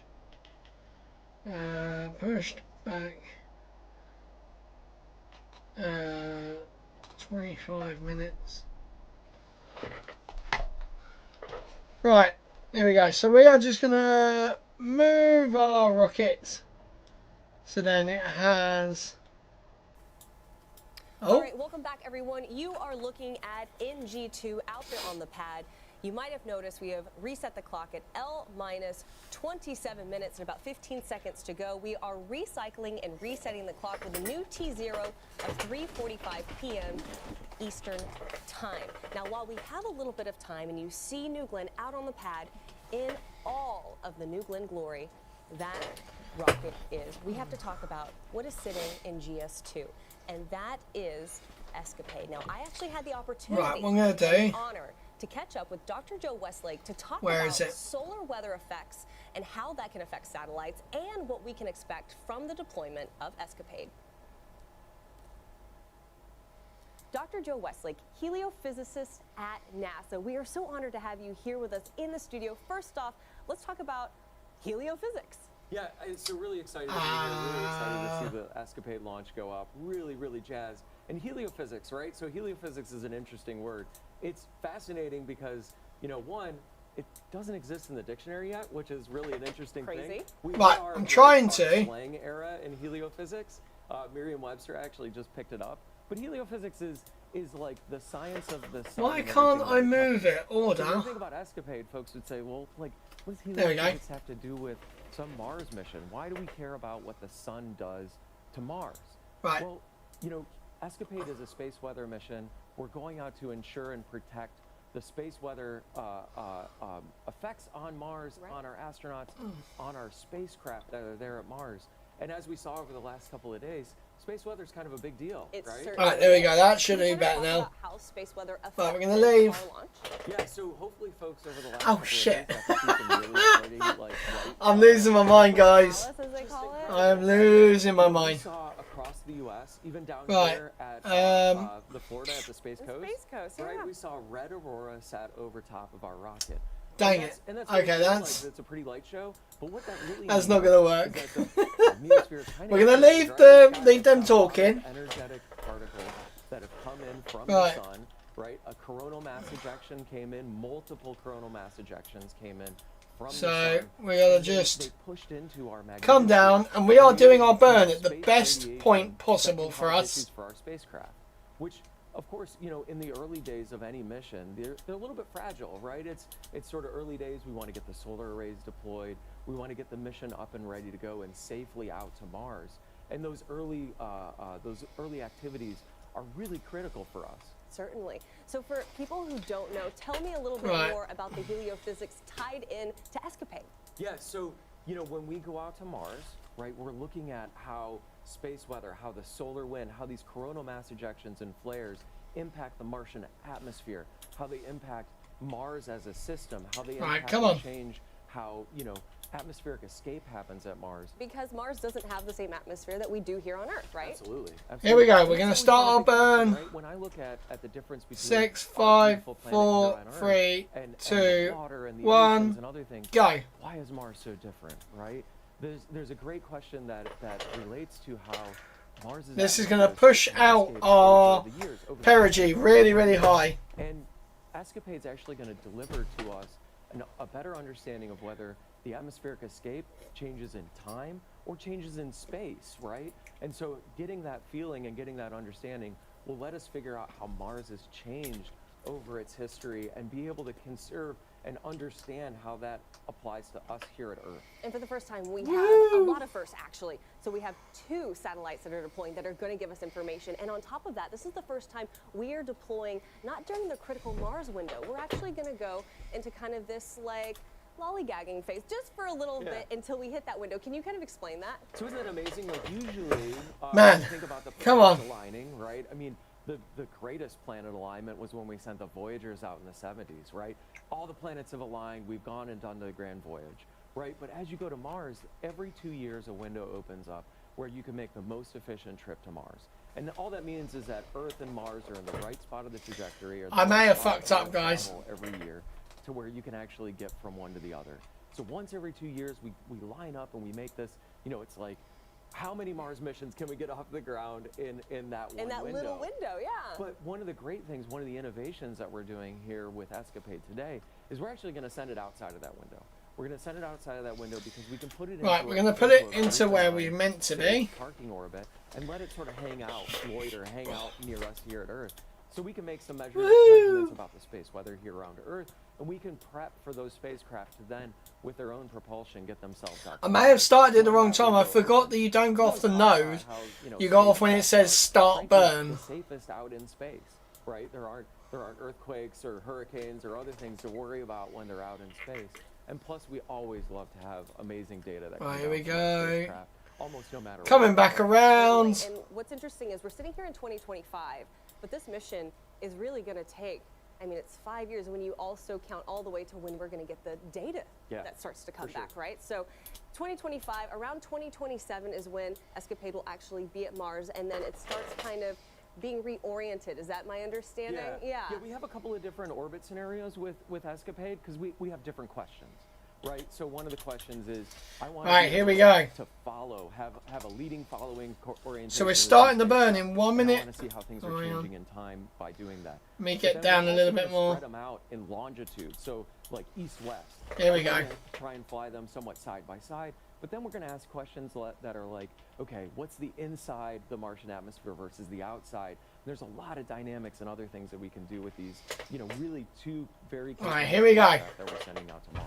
And another cool thing about 20 seconds. With Dr. Nikki Fox. I was able to grab her into our webcast the other day. Yes. But today's a special day for her, right? Yeah, it's a really special day. So, you know, when we talk about having rockets and here we go. Candles and other things. We are speeding up as well. We are flying now. I think it's going to be really amazing to be able to, you know. Here we go. Obviously, we're not going to. 7, 6, 5, 4, 3, 2, 1. Start the burn. Off to Dr. Nikki Fox. Happy birthday, Dr. Fox. And so this is a 2 minute 30 second burn. And we're just so jazzed to be here. And we're so grateful to have you as a customer. Thank we you are so much. going. Heliophysicist. Who knew? Not in the dictionary, and he gave us so much good information, of course, on why we're affected by essentially solar weather. So right now, you are looking at New Glenn on the planet. Actually, it's pretty good. Of NG2, L minus about 20 minutes. But let's take it back over to our very own Eddie Seifert, who is with employees right here at Rocket Park at the best Rocket Park. New Glenn take to the skies. Eddie, how are things over there? Hey, Tabitha. So that's the line that we're doing. This. On top of the world. That's certainly what it feels like on this momentous occasion. And There you go. Our apogee is really stretching out now. Plant 1. That's our newest building at Rocket Park. Now, Rocket Park sits. We're getting there. We're going to have about half the fuel, I think, left. That was pre-2016. Since 2016, we've added 2.5 million square feet of production. We're not going to have. Building I think we're going to be fine NASA and help for our burns to Juno. I think we're going to be absolutely fine. And Eddie, I think we talked about this a little bit on our last webcast. That building behind you is massive. It's hard to tell. We have so much fuel left. This engine is like so good. The scale of that building, as well as its location relative to other facilities here at Rocket Park. That's right, Ariane. If you're ever driving on Space Commerce Way, right, we've not got much longer left. Right, if I'm standing on top of the world and that building's even taller, it's tall enough to house the 16-meter tall lunar lander, which is twice as big as the Mark 1 101 Pathfinder that we're going to launch to the moon later this year. Wow, look at the mountain there, just sticking out. The largest lunar lander to have ever landed, and we're just going to get bigger from there. So we're very excited about Mark 1. Right, 25 seconds left. Next year, and then Mark 2 to return humans to the moon, this time to stay. And you mentioned the co-location. Here we go. We're getting closer, guys. Can be co-located with New Glenn. That's encounters with the Mun, which we do not want. Here we go. 5, 4, 3, 2, 1, and stop. Look at that, guys. We have made it. Always so great to talk to Eddie because he can talk at hours and at length about. And now we have officially left. And of course, he's our hype man out there with everyone here at Rocket Park. Thank you again. If you didn't notice, on his shirt actually are little lunar landers as well. But right now, we're going to toss it over to we are now leaving the Kerbin's sphere of influence. In about 30 seconds here, we're going to hear another go poll. So let's go ahead and Ooh. listen. Here we go, guys. So we're going to be listening into the go, no go poll. So what I need to do is now get rid of that.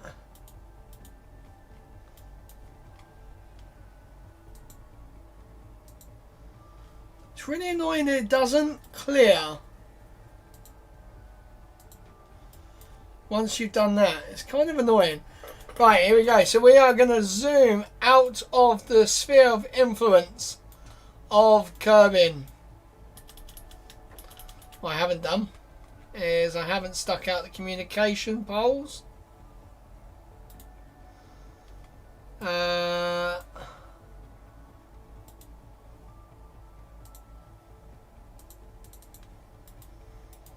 Why can't I? Oh shit. Oh, here we go. Extend. Extend. Extend. Extend. Perfect. Then what we're going to do, we're going to transmit some data. Cool. Right. So now we are going to be leaving the sphere of influence around Kerbin. There we go. Now we are officially out of the sphere of influence of Kerbin. There it is. And there's the Mun. We are going to Juno. So now what we need to do is create our maneuver node. So we're going to go here. And then we're going to go... Where is Juno right now? So...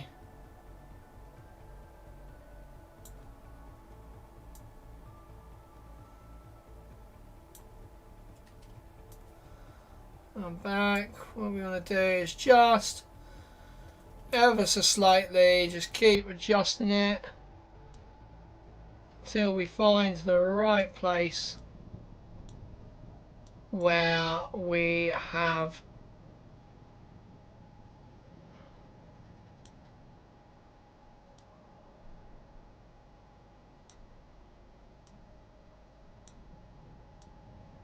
still haven't had that logo Right, there we go.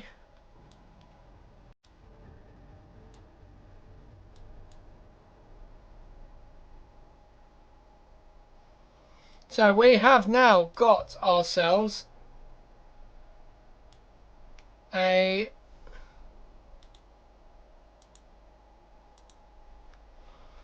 junior entry.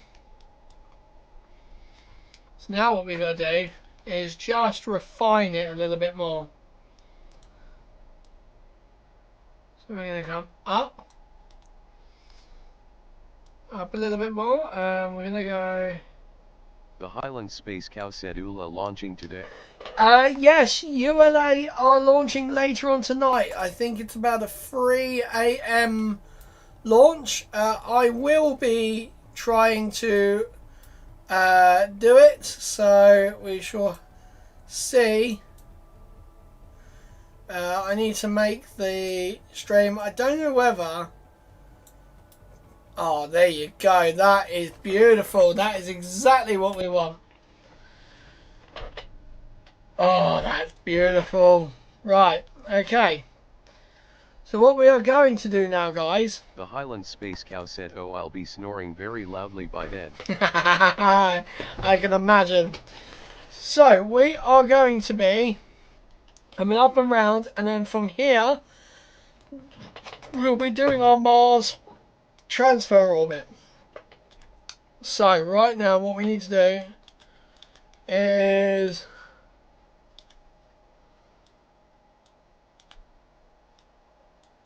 Oh, actually, before we do that, I want to get us to our maneuver.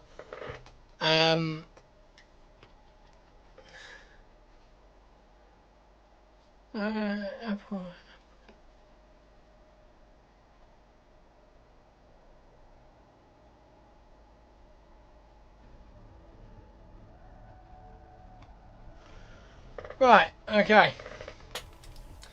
Are we actually moving, or are we... We are slowly moving, cool. That's the thing, I forgot to put, like, RCS on this. So, like, it's going to be a bit difficult.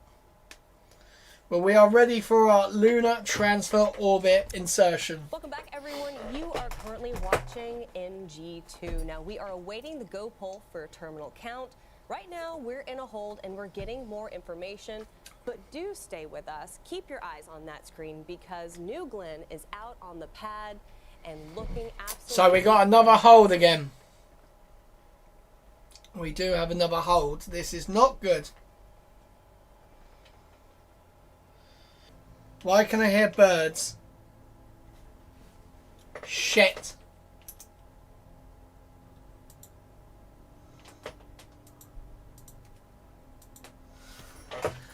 Oh, guys, I fucked up big time. Oh, I fucked up big time. I forgot to auto-save when we were... All right, everyone, you have your eyes on New Glenn. This is NG2. We're at L-minus 18 minutes and about 40 seconds. Okay. Now, coming up at the 17-minute mark, we will have that poll for terminal count. But, Ariane, right now, I want to talk about how incredible this rocket is, how unique this rocket is. Can you kind of walk through for our viewers what makes this vehicle so unique? Sure. So it's a two-stage vehicle. If you were able to tune in on Sunday, you saw a little bit of this explanation. But basically, when you talk about a two-stage vehicle, all that means for those of you that are not rocket nerds like us is that we're just stacking a rocket on top of a rocket. GS1, Glenn Stage 1, is the one on the bottom. Here we go. 3, 2... Glenn Stage 2, the rocket on the top. And then on top of Glenn Stage 2, GS2, you see that shroud. Right, a little bit at a time. Payload fairing in the payload fairing.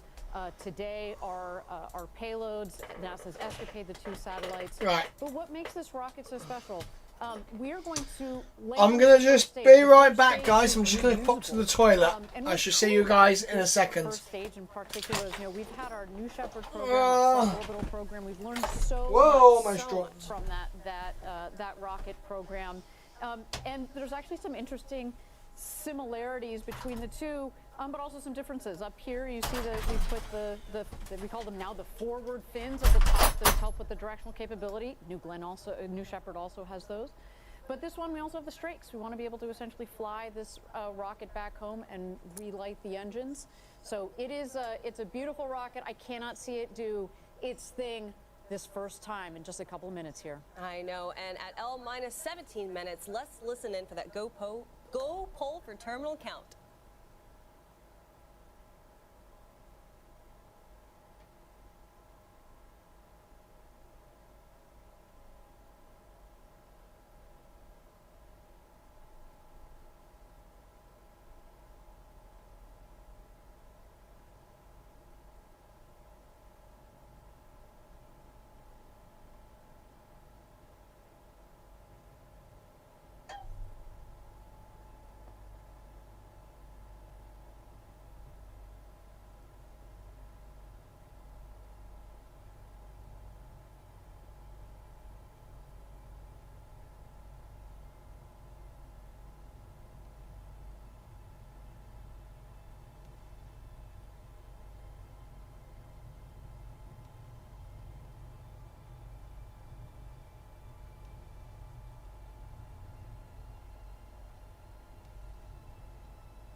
All right, guys, we have New Glenn on the pad, and the reason I have my computer in front of me is so I can tell you these great things. So we are go for terminal count at L minus 15 minutes and 30 seconds. You are watching NG2, New Glenn on the pad, the booster so appropriately named. Never tell me the odds, Ariane, and a great day to fly. A beautiful day to fly. Looks a lot better than it did on Sunday. We were just constantly fighting the Florida weather down here. It would be sunny, and then it would be rainstorm, lightning, and then it would be sunny again. It was a lot going on, but today is a beautiful, beautiful day to fly. So as you mentioned, we're now at L minus 15 minutes to go from New Glenn's second launch. And Tabitha, you recently had the chance to chat with our CEO, Dave Limp, about NG2, today's mission, and what this mission means for science and for our company. Yeah, you can see Kent right there on your screen. Hey, guys, giving you lots of love right here from the desk. Also thinking about our guys in Huntsville, Alabama, Van Horn, Texas, and of course, right here in Rocket Park. Now, when I got to talk to Dave, not only did he share his message to the more than 10,000 employees here at Blue Origin, some of which you see on your screen, but also how important NG2 is to focus on for our customers. This is a really big moment for Blue Origin. Can you tell me how NG2 compares to NG1?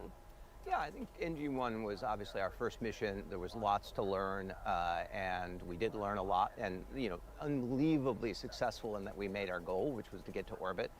This time we're going to be a little bit more ambitious, and we want to not only get to orbit, but we have our first paying customer this time with ESCAPADE, and get them off to Mars. That's the first part of our goal, and then the second part of the goal is to land the booster out on Jacqueline. And if we don't, we have more over here in the factory that we're building, but we're going to give it our best shot. Never tell me the odds is pretty fitting for this booster. We are taking our second attempt at landing it for the first time. How are you going to feel if we land it? Well, I certainly will not channel my inner C-3PO. I will be very ecstatic. I would be on pins and needles up to that point, but it would be a huge achievement for the team and for Blue. I think that we have a good chance, but if we don't, like I said, we can build more, but I will be over the moon if it happens. Now, New Glenn is obviously just one of the many systems we have here, right? We have New Shepard, we have Lunar, we have In-Space Systems. How are all of those organizations really working together to further our ultimate goals? Yeah, I think each component of what we do has a piece of trying to get millions of people to work and live in space, and they all have their individual. But as it relates to this particular mission, a huge amount of people have put work into it. Obviously, our engines team in building both the engines for the booster, the BE-4s, and the BE-3Us for the upper stage. We also have a huge amount of work by the obviously New Glenn team building this vehicle, but also New Shepard has been a pathfinder. So all our avionics fly on New Shepard first, so that we can get a sense of what's going on there and get a sense what it's like to have flight-ready hardware. And so it takes a whole team, and it's a very big cross-functional effort across Blue. We have more than 10,000 employees here that are very excited about this moment. I'm one of them. What is your message to those who are going to be watching our webcast and be watching NG2 take to the skies? Well, I think everybody will be a little bit on pins and needles, I'm sure, but I would say that this is a culmination of a lot of work from a lot of teams. It's not the end point of our journey. Obviously, we have a lot more rockets to make and a lot more customers to make happy as we move forward. But to the extent we're successful here, I hope everybody at Team Blue takes a pause, smiles a bit, celebrates, because it'll be a great achievement for us. And we'll take that deep breath, we'll sort of embrace the moment and then move on, because we have a lot of customers waiting for us to succeed. And there's nothing that makes you happier in business and in your life when you see the smile on customers' faces. Did you ever think that you would be doing something like this in your career? When you were watching your rockets launch? No? No, not in a million years. I was very happy making Fire TVs and Echoes, but it is a boyhood dream, and so to be able to have it, I kind of pinch myself every day and just amazed that I get to wake up and help this and lead this amazing team of people build incredible technology like New Glenn. I mean, and a reference to that, one of the first things they ask you when you come onto Blue Origin is, what is your first memory of space? What is your first memory of space? Yeah, I have a lot of pictures. It turned out my 3rd, 4th, and 5th birthday, I have these old Polaroids of the cake, and they all have rockets on it. I was enamored with rockets as a kid, and never took the path where I thought I'd be running a rocket or a rocket company, but it turns out that it was very early in my life that I had a lot of love for it. And we're so grateful to have you here at the helm. Dave, thank you so much for your time. I appreciate it. Yeah. Obviously, so great to get to talk to Dave, especially when we're kind of on the edge of this historic moment. But like he said, no matter what happens today, we have lots of hardware behind us already in the works. And it's a great day for Blue Origin, and we're so proud of everyone who's been a part of Team Blue up until this point. Absolutely, and you can actually see the difference even between now, today and Sunday. They're getting ready to work on, looks like this one is going to be the next forward. We've got another forward, we've got another aft over here. So we've got a lot of rockets that are coming down the line. But we're just feeling pretty good about, okay, cautiously optimistic. We know how difficult this is. I'm going to lose my mind if we land this booster today. But as we mentioned, we've got other hardware coming down the line. Yeah, and landing the booster, it's no easy undertaking. Now, our team, including myself, recently had the opportunity to spend a day at sea with our Jacqueline crew and learn more about the operation of landing and securing the booster. A live look at Jacqueline right there. Now, this is an operation and a moment that will change the course of Blue Origin history.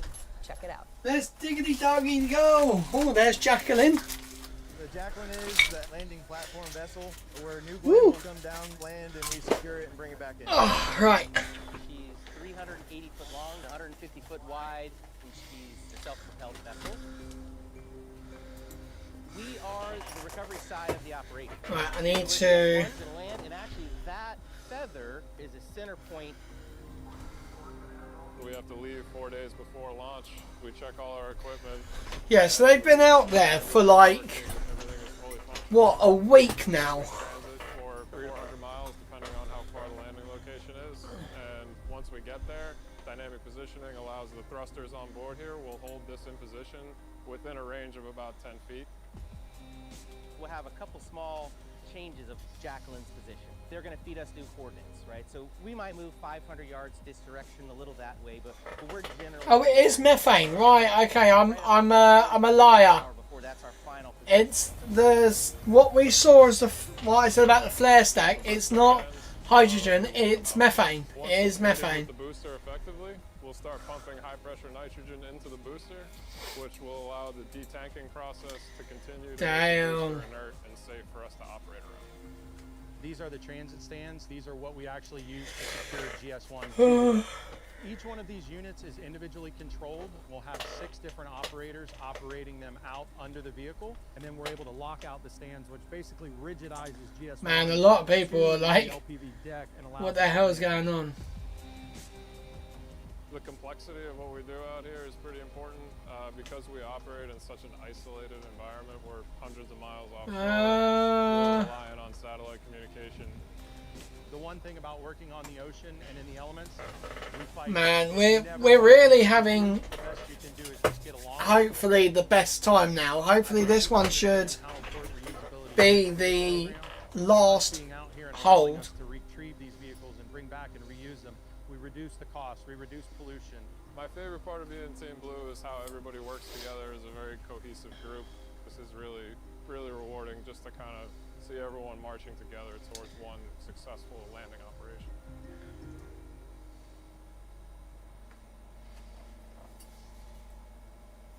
And you've got a live look right there of Jacqueline in all her glory. Definitely And looks Ariana, I have to tell you what was so very great about stable. going out with that team is, of course, they go out for days, sometimes weeks, sometimes a multitude of weeks at a time, and they're eating, sleeping, playing cards together, but also they're going through the operations. And for someone who doesn't know, can you explain, Ariane, why it's so difficult to bring a first stage back to Earth? Well, let me just start with the basics. You have a 200-foot tall tower that has just Yeah, been 220 kilometers up, and we're trying to hit a 150-foot by about 400-foot boat out there, and then the landing pad, as you see, is even smaller than that. Fun fact, the landing pad that you see there, the circle, is the same diameter as the landing pad for New Shepard. So to give you a sense, that's hard. So you've got it is. It's a very difficult thing to do. We're going to slow it down with first a reentry burn, then we're going to do another burn to slow it down, and then we're just with 3 engines, then shut it down to just 1 engine. Right. And we do have throttling capability on the first stage, and it'll come in for a nice soft landing, because if you think about it, it was full of fuel on the way up. When it comes down, it's essentially an empty fuel tank. So while it is heavy and very tall here, there's those engines right there. The 7 BE4 engines, and the center engine is the one that's going to be doing all the hard work. It's going to be doing a lot of hard work. Seconds there, and so you don't need as much power. We can pull back on the power for a nice soft landing. And when we do, it will be an extraordinary day. But we've talked about it. This is just the beginning. It really is. We will bring this rocket back, we'll refurbish it, we'll examine it. We've got all sorts of thoughts on what we're going to do. That's if it comes in one piece. Our whole game plan, launch, land, repeat, is to be able to flip this rocket around and fly it again very shortly here. I should say with New Shepard, we landed the first time in November of 2015.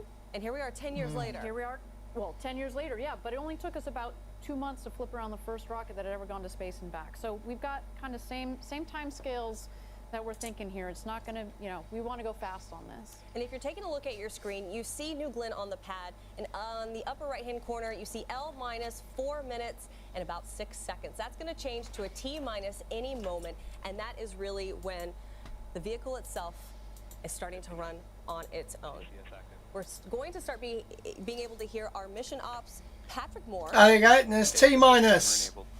There we go, we have turned it into a T minus. And I don't need to change the timer at all. The count system is active. From here on out, the vehicle is running fully autonomously on software. There we go. So that vent right there is basically them clearing out the lines, getting rid of all the propellant. Oh wow! The squishy's stuck together.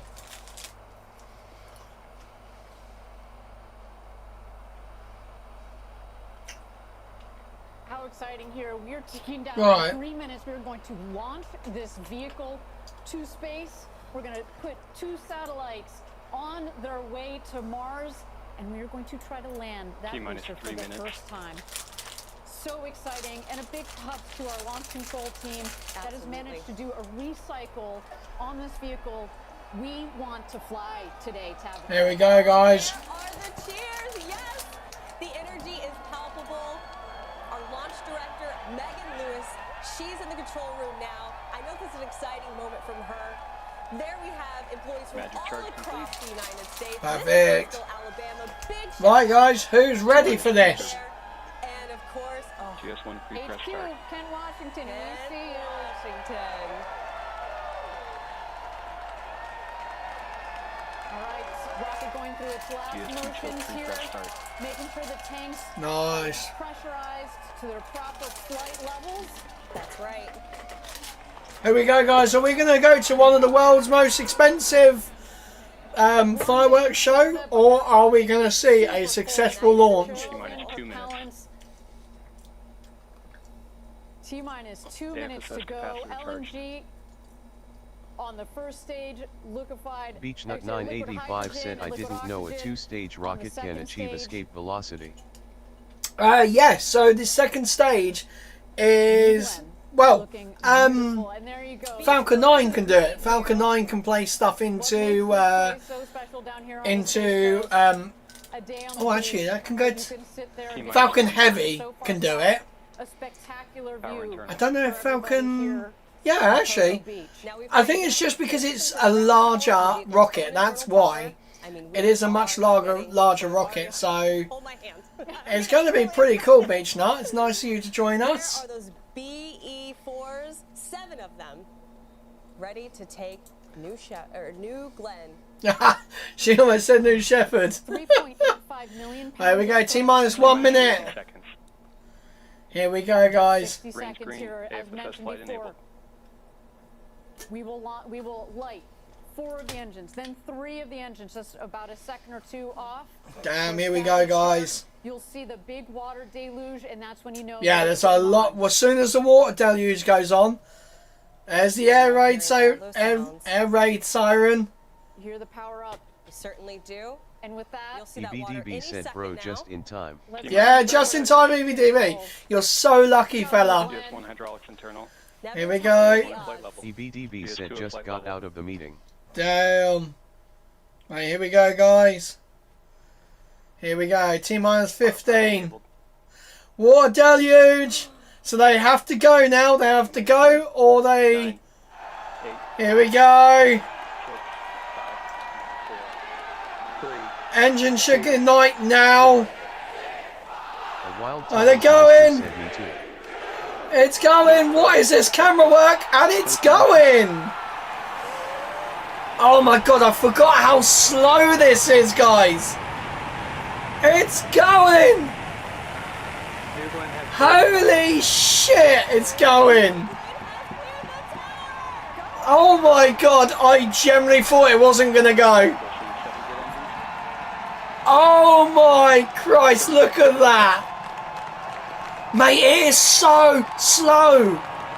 It is ridiculously slow. I think on the thrust to weight ratio side, it's literally just over. Wow, look at them engines going. So these are powered by liquid methane, so they're going to have that lovely blue streak. Right, I've got to end the poll. The poll is ended. EBDB said, go good. Yeah. Tracking is terrible. Oh my god, people are screaming. So we are coming up to max Q, guys. Get ready. So this is the moment of maximum aerodynamic pressure on the rocket itself. Now passing Mach 1, New Glenn is now supersonic. There we go. So New Glenn is supersonic. 1 minute 30 seconds. Them engines look beautiful. Continue to look good at full thrust. Like I said, I love the rocket. I don't like the company. But we are going, guys. So it's through max Q, guys. 1 minute 45 seconds in. Through max Q. Come on, that's it. Keep on that. All 7 V4 engines continue to look good. Body rate's nominal. Seeing good control on MR and TBC. Man, that is beautiful, guys. Look at that.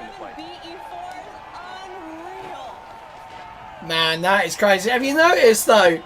The telemetry looks very similar to SpaceX when they went linear.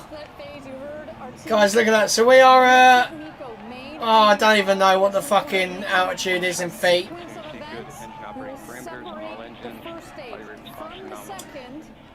Here we go, guys. Man, these tracking shots are beautiful. We will get the second stage off and going. Absolutely beautiful. Remaining in the burn. Now, are we going to get some onboard shots? Good, seeing good data quality coming down from the Are we going to get some onboard shots? all 7 engines continue Looking to look good. nominal. Next up, Miko, which is main engine cutoff. Right, here we go, guys. Are we going to see Miko from the ground tracking cameras, or are we going to see some onboard shots? Miko. Here we go. We should. Oh, that's good. We have good stage set. Oh, on board. Right, so obviously the cameras are going to be a bit delayed. Cameras are delayed, but there we go, guys. You can see the 2 engines igniting, and they have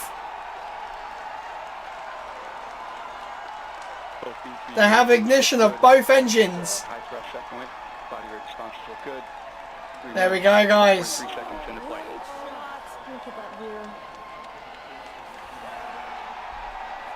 Right, okay. So we got some. Are we going to get fairings jettison? There goes fairing jettison. Look at that, guys. So one there, one there.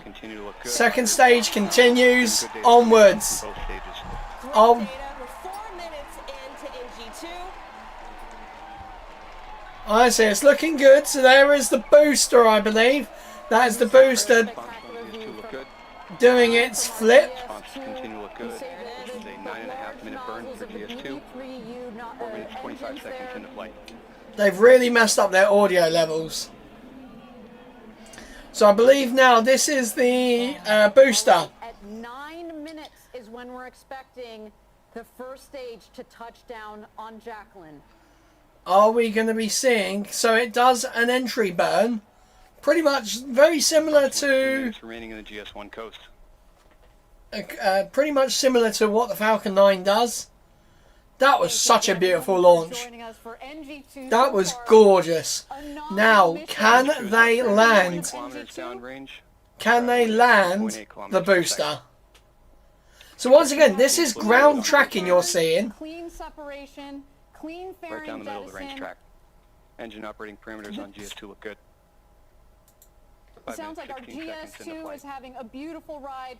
The NASA ESCAPADE satellites are exposed to space right now. And we've got GS1 coming down for landing at T+9 minutes. That's looking very, very nice. So we are still getting ground tracking of the booster. Like, that is pretty darn crazy that we are still getting. Remaining in the GS1 coast. We are still getting ground tracking, which is pretty darn crazy. GS2. Body rates on both stages look good. The 3U engines look good. Everything looking good, looking nominal. Seeing good TVC and And MR on this control. Oh, here we go. It is. We're going to relight Man. the DE4 engines for the re-entry Body rates burn. knowing out on GS1. Exo turn is complete. There you go. It's about 300. Right, what's going on? Let's see if anyone. 100 kilometers up there, coming in for a landing on the Jacqueline, 375 miles offshore. So only 375 miles offshore. That's not bad. Blue Origin's new blend booster on the Jacqueline. Man alive. Look at that. The fact that they can still see the booster is pretty mental. I need to. See body rates on GS1. That looks great. We have our booster re-entry burn. So this has got to be from like one of the tracking boats. All 3 engines. There we go. All 3 engines have lit, guys. What happens next? We have had a good day. This That actually is, I think, the first time we've ever seen an entry burn. No, shut up. Wow. Okay, SpaceX, carbon copy this camera footage. Carbon copy this for any of the Falcon 9s. Return to Earth. Right, here we go, guys. So this is now coming in to land. Right, here we go. So this is where we possibly see... BBDB said we can see a booster 100 miles in the sky and people say American technology is falling behind. Yeah, I know. It's crazy. Right, here we go. So either this is going to go boom, or it's going to hit the ocean floor. Here we go, guys. Get ready. I'm going to turn my audio down. I'm turning mine down. Here we go. Here we go. 18. Come on. Come on. Please. There's a Sonic and a, what you call it, shock cone. Here we go. They got 3 engines. They have 3 engines. Here we go, guys. A wild Tubblesmeister said that not look good. Oh, there's clouds there, but that's fine. Sonic boom. Here we go. Where is it? It's going to transition over. There's Jacqueline. Landing legs. They got a fucking drone. Shut up. We lost signal. What's going on? Oh my god. I think they've lost it. No. Shut the fuck up. Shut the fuck up.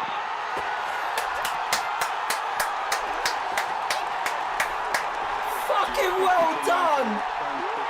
Oh my god. They landed it on their 2nd attempt. Okay, no, that's fucking good. Oh my Christ, I thought that was gone. I thought that was gone. Nah, blue, fair enough. Fair fucking play. Oh my Christ. A wild Tubblesmeister said your reaction more than anything. Jesus Christ. I thought it was gone. I thought it was going off to the side. But they done the whole like swing back in. Nah, that's fucking brilliant. That is fucking brilliant. Mate, that makes the whole wait so much worth it. So worth it. Oh my Christ, guys. Congratulations, Team Blue. You did it. So we now have 2 companies in the world that have successfully saved, managed to recatch, no, to land an orbital class booster. We have 2 companies now that are able to take something to orbit and land it. That's fucking insane. That's dead in the fucking middle as well. They're absolutely incredible. Congratulations, guys. I mean, it took what? SpaceX? Orbital rocket. 5 or 7 tries, I can't remember. What a day for Blue Origin. Oh, what a day. For the space industry. That, exactly, that's fucking amazing. These 2 systems continue to look good to return. Honestly, that is fucking insane. BBDB said I'd like to see the drone footage. Oh yeah, well clearly they're gonna have it. That drone footage is gonna be immense. There you go. Jesse has just congratulated them. I'm speechless. That Rare for me. that's fucking insane. Wow. PS2 continues. I can just see Space Twitter now going absolutely fucking mental. I need a second to catch my breath. Shitting Nora.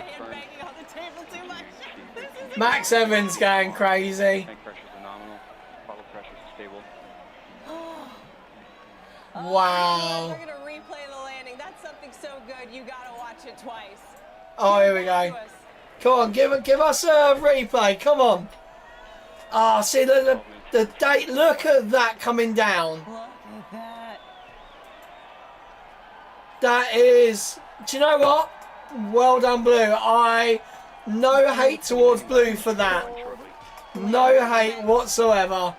Of the first stage of New Glenn with the one central BE4. Let's wait here for Wow. our second stage. It's going to cut off its engine. It's done its first burn. That is 2 engine cutoff. absolutely crazy. Yeah. GS Seco 1 is confirmed. GS2 right down the track. Wow. I can't believe they did it on the second attempt. So far on our 2 objectives. So what was our votes? Our votes was, most people were wrong on the vote. In about 20 minutes here, we are going to separate the blue and gold satellites of NASA's ESCAPADE mission. Honestly, that is crazy. The most important thing of any launch is making sure you get your payloads where they need to go. And there's Man. Mate, I bet he's like, hide the beers, hide the beers.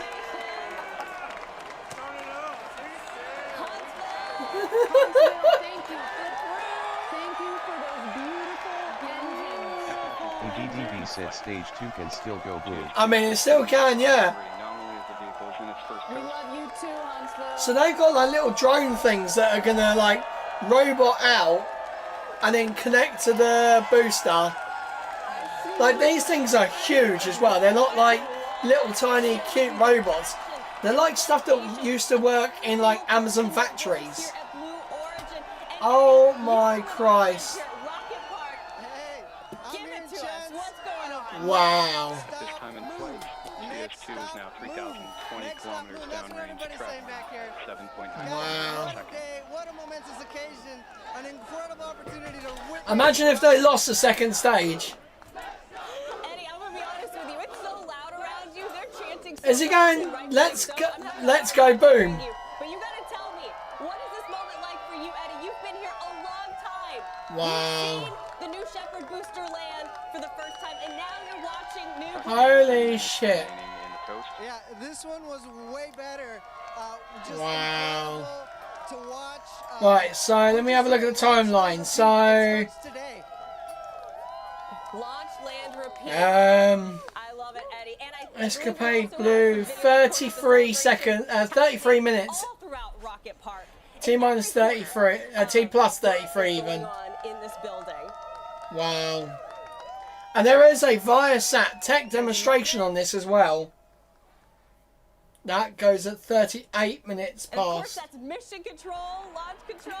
Where is it? You know you're gonna see what it is. Oh, in the middle there you see Jeff. That's Davis. crazy. Where's Jeff? Oh, Jeff's there. Our New Glenn program, Right there. Celebrations all around. I'm actually shocked at that. Like, no fire, no. Our new Glenn booster Continuing to see good data coming down from GS2. I Wow. Till she comes home. I have never seen anything more beautiful.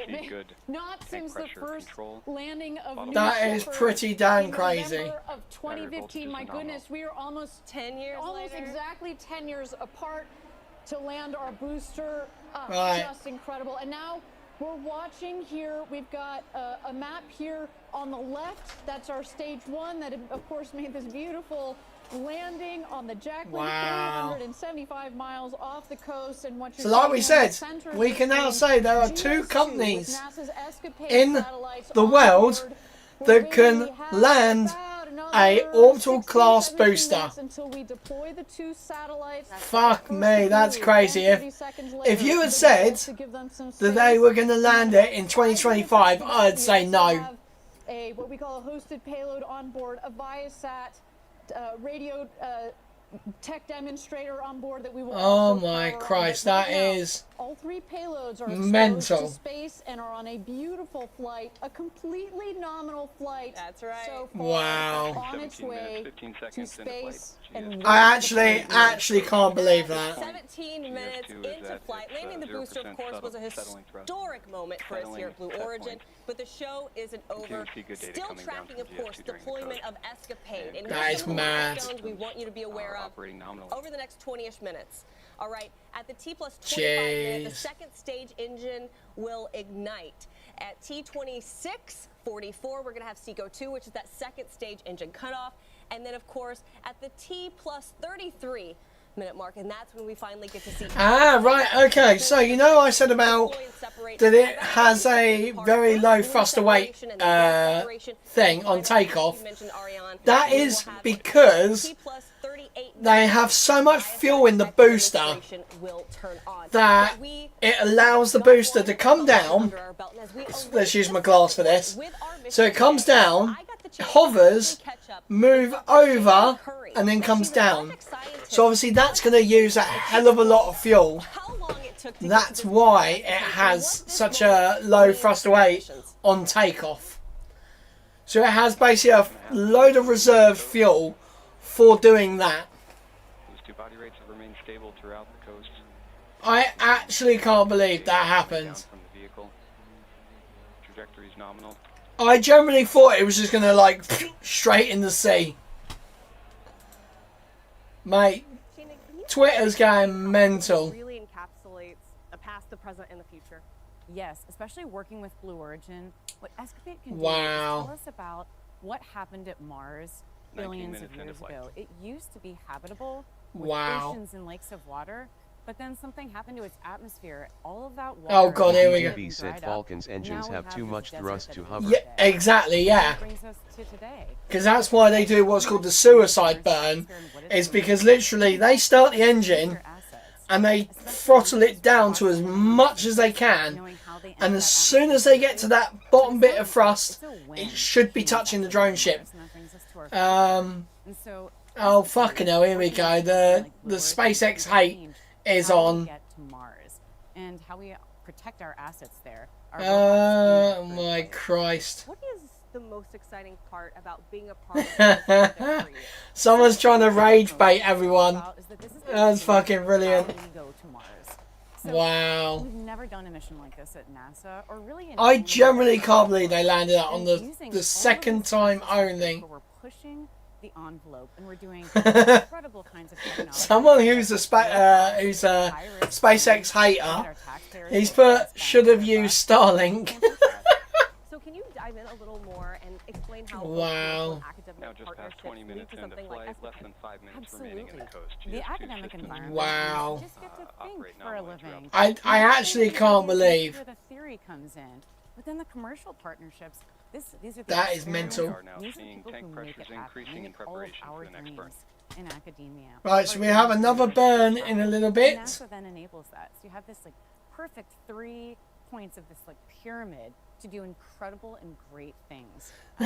Even Scott Manley, Jesus Christ, Scott Manley. That would have been a whole lot less dramatic if they had used a reliable satellite connection like Starlink. Years of planning and that's the thing, like, why don't they? We found the right spacecraft, we found the right rocket. Why don't they use Starlink? Like, is it just because they solely hate SpaceX that they have to not use anything SpaceX makes? 2028, 2029, another 5-ish Mate, that is getting the data. crazy. Get the data and then processing that. 5 years of science to me sounds like heaven. So I think for some folks waiting is hard, but for the science team, we are ecstatic. We will take every single bit of data that we can get. And again, with working with our partners, being able to get all of that data that and is enabling this incredible pretty darn opportunity crazy. for not just Mars, but actually the entire trajectory there. That's science waiting to happen. What is your message to all the collaborators who've had hands on ESCAPADE at this moment in time as you're kind of just waiting for it to deploy? Oh, wow. To all of our Okay. collaborators, 3 minutes thank remaining to you engine from the ignition. bottom of my heart. We're so excited. We can't wait to work with you, and we're going to totally change how we do things at Mars. As we get ready for launch, my final thoughts are go ESCAPADE, go Blue, and we're so happy to be here. And we're so grateful. So obviously this was before, this was pre-recorded before it happened. Holy shit. I still can't believe So great to be able to hear they managed to from do Dr. that. Shannon Curry. The booster there, though, on the pad. It is a moment we are still kind of taking in and processing. Ariane, I really hope they can quickly get that footage. I'm excited. Has Elon put anything? Trembling. My jaw is still on the desk. Elon has not said anything yet. The star there. Right. The second booster of New Glenn. The stars, all more than 10,000 That is employees here. pretty darn Blue crazy. Origin. If you guys aren't as in shock as I am, I'm actually like, has done I'm more annoyed that we couldn't fucking see anything. in the years, in the months. Like, I'm glad we got to see the touchdown. That is the best part. The team. That's Kent, Washington, our headquarters. Wow, I bet they're all just absolute. I bet they're all absolutely overjoyed. To see the team flip around the rocket from a valiant attempt on Sunday, dealing with So there's some perg lift to nail the legs. closely with our customers, especially with Wow. NASA. Okay, Thank it's you for your patience. it's pretty mad actually. And we've still got ULA is now go for launch tonight. The way along. So they're going at 3 a.m. UTC.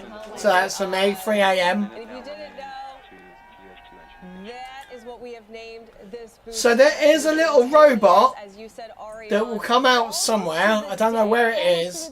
Since we landed the New Shepard booster, and here we Wow. are in this incredible moment. And today, you and I talked about this earlier. Today felt like the day. We walked in, and this was it. It felt right. It felt right. Uh, I'll tell you, Tabitha, I was there for the new. I for the generally new can't. booster Oh launch. man, And it was some of these photos I'm getting. different. It was a much different Blue Origin. We had a couple hundred people. There was Look at that, about a guys. dozen or so of Oh, us why is there a? wooden porch with a radio listening to. It's a really crappy filter. We saw the new I mean, that's kind of works, to be fair. down a couple miles. There you go. Look at that, guys. Downrange with our naked That eye. is And gorgeous. You lose New Shepard over the horizon, but you saw this billow of dust, and we did Wow. touchdown, and it was this same roar, this elation, but. That is mental. As Eddie said, it feels We have so ignition similar, but it also and feels full thrust on so both different the in the sense Wow. that pressures look good. getting this rocket I'm trying to see in space and to be able to reuse this booster. if there's any is like. opening a new chapter for Blue Origin. It's opening a new chapter for the space industry. It's opening Second stage engine relight for a short burn coming up in a minute. not just domestically but internationally. To have Oh man, Max, that is a good. to have competition on Look the at that side, one, to bring guys. down the cost of accessing That space so is our beautiful customers, for Max whether it's Evans. NASA, whether it's our friends Damn. at Amazon Kuiper that have signed up, whether it's Bias. It's not Kuiper anymore. Want to be able to share this with the world. And It's Leo. Our founder Jeff Bezos has said, you know, there's so many organizations that want to go up and access space and use those assets. Wow. And he, as an investor, he's seen so many companies that have come to him and said, well, that's nice, but all of these organizations die on the vine unless you can reduce the cost of accessing space. And by having another reusable orbital rocket, Yep, having another. do that is huge. I cannot wait to see what this rocket looks like when we bring it back into port. Oh, this is good, guys. Hang on, here we go. Let's see if I can get this to work. And get a look at this beautiful rocket. What a day. And as we take a look at GS2, right now we are approaching SECO 2, which is second engine cutoff. Right, so that should be second engine cut off, which is. And we have Seco. Here we go, Seco. SECO is confirmed. So we have a map for you on your screen, but soon we should Right, guys. be back and able to communicate with our Here we go, look at this. We would have a picture for you. The US commercial space enterprise just got a little bit more interesting. This is good for everyone, and that is true. That is true. It is great for everyone. I'm so glad we had a shot. More rockets means more flights, which means more payload to space. Have built beautiful engines, the 7 BE4 engines that performed so wonderfully. It's actually nice. Blue's giving us a lot more information. The 2 BE3U Oh, engines Elon up in hat. Oh, no. space had 2 clean burns, giving the Mate, there is some satellites gorgeous, a wonderful gorgeous ride where they photos. need to go, setting them up on their trajectory to make it to Mars. And you know what? Wow. While we wait for this epic moment coming up with Escapade, let's send it back. So we should see. With our crew here. We should see a land the actual deployment. I know the celebrations have already EBDB started, said, which means more streams. Which means more streams. Yeah, exactly. Yeah. Damn straight. How are you feeling? How are they feeling? The portrait. Pretty excited about making mission number 1 check and mission number 2 coming up. EBDB said, which more Ebly. Yeah, exactly. We love it. Pandemonium here, and just a feeling Right. of utmost What the pride and fuck? gratitude that we got to witness that. I had to step back There you go. because the party's ongoing. I can see it with my eyes. It's just years of hard work. You know, there was chants while we were doing the last session, and it was next stop moon. This is the beginning. Today is day 1. Yeah. You know, at Blue Origin we say gradatum ferociter. This was a Gradatum ferocious ferociter. Step.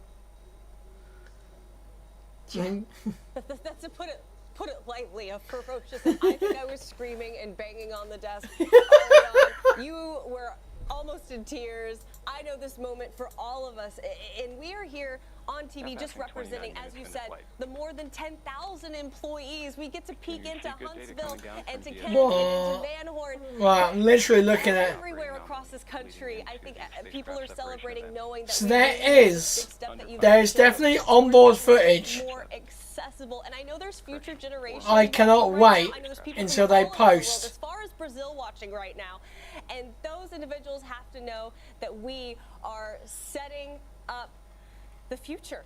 That's the only way I know how to put it. Wow. We're setting up the future today. So with a 10 years wonderful ago step was for the that. first Falcon 9 Future landing generations. I actually got a photo on a of drone my ship. husband who has my babies propped up and watching this. And I'll tell you, my 3-year-old, she doesn't. She just thinks that our rocket launches and lands. Oh yeah. So this is now what the burn they've just done. It's called a heliocentric departure burn. This live. That is. I'm super Wow. proud of being part of this team. I always have, and today And is that's pretty is an pretty extraordinary crazy. highlight. Ah, there was a 360 camera as well. Yeah.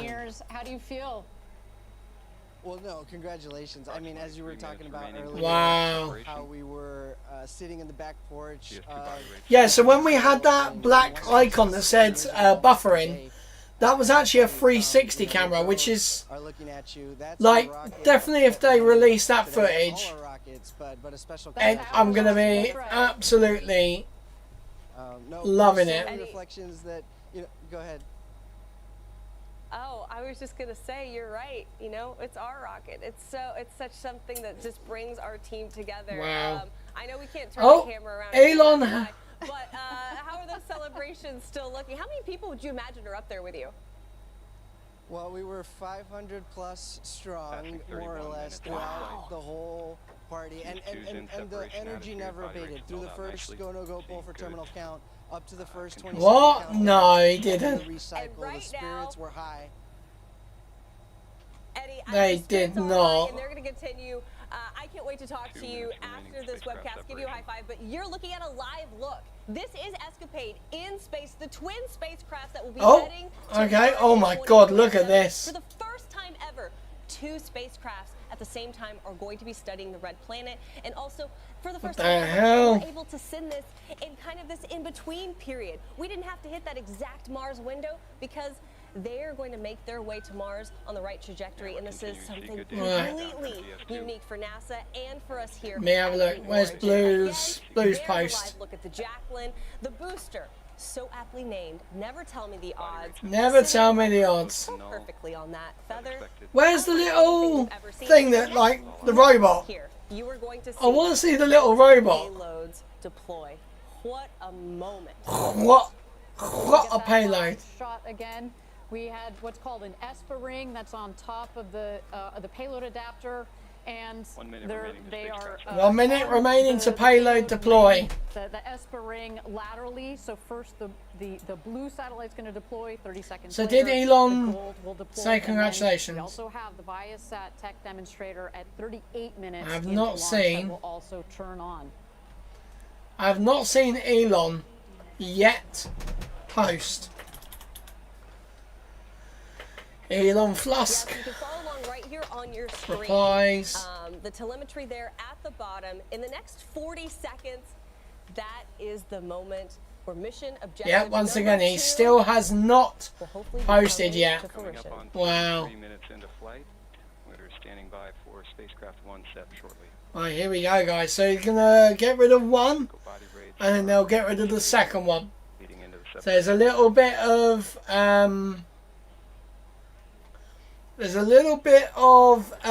spacecraft set. What do you call it?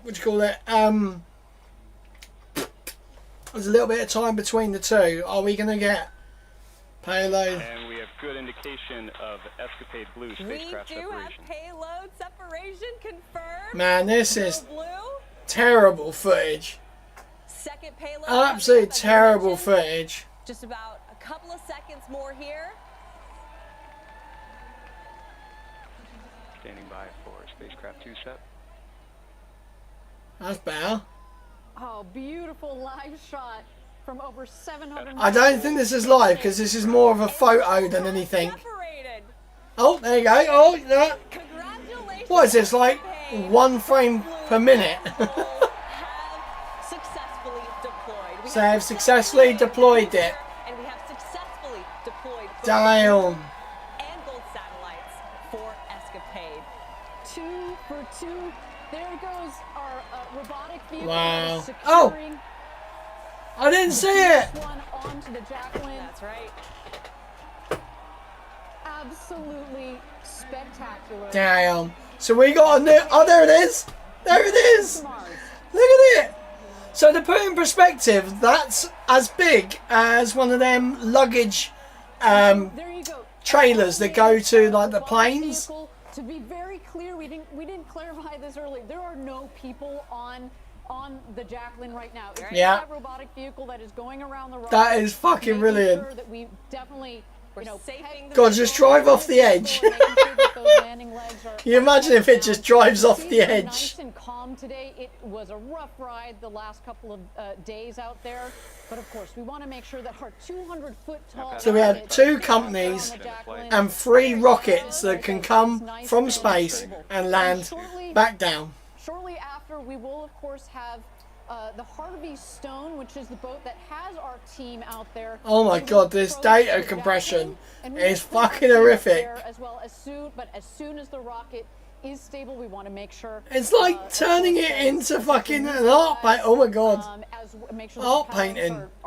Are nice and stable. I like this. This is good, where it's got like the shadow where it would be going over. Number 1, but Tabitha, we are 2 for 2 on today's Wow. mission. NG2, a historic day for New Glenn and Blue Origin. That is pretty crazy. I'm speechless. So right now, the It has been such an epic day.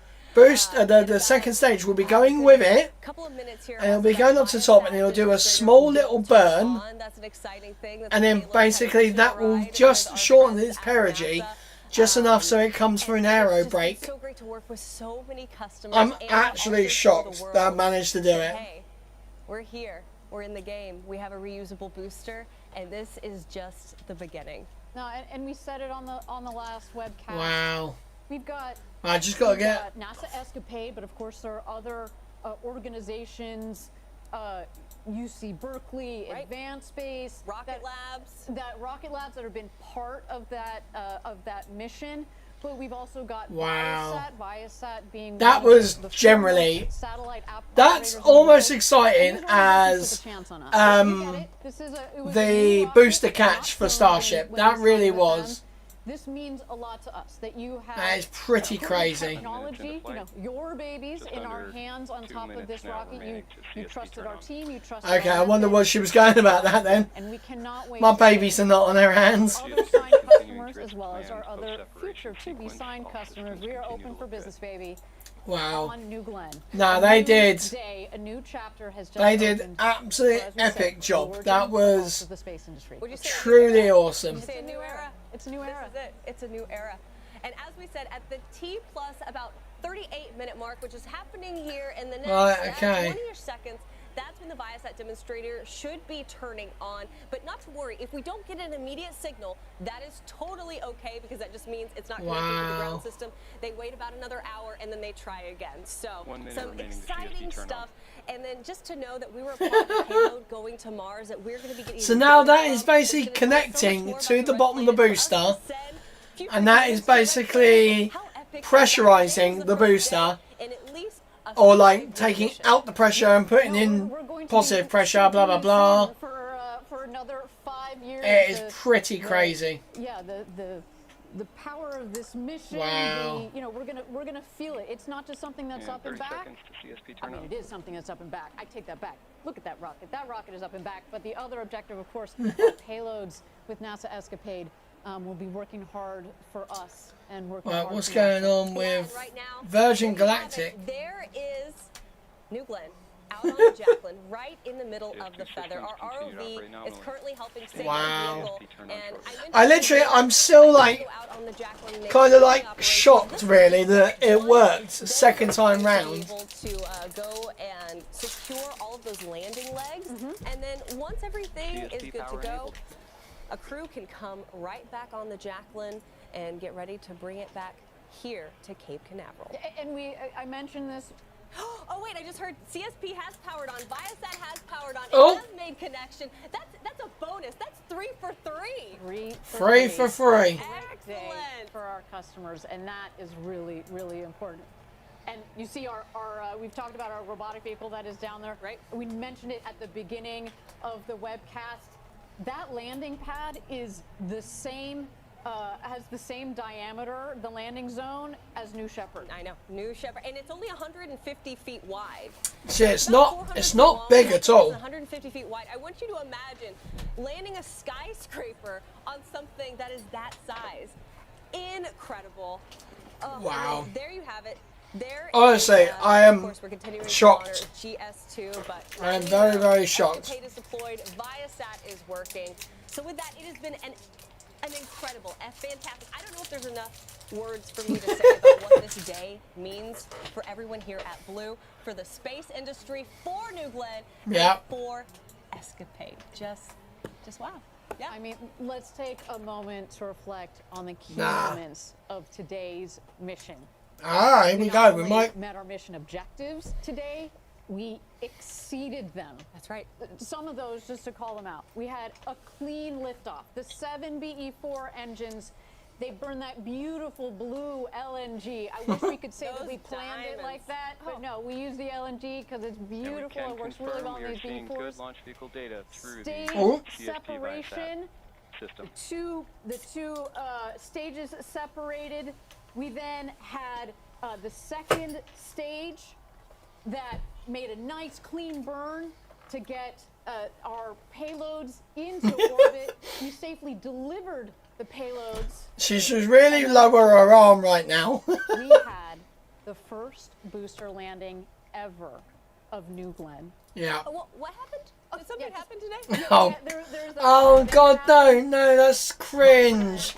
You guys did so well, and now that's just cringe. These are just incredible feats of engineering. It is very hard to do.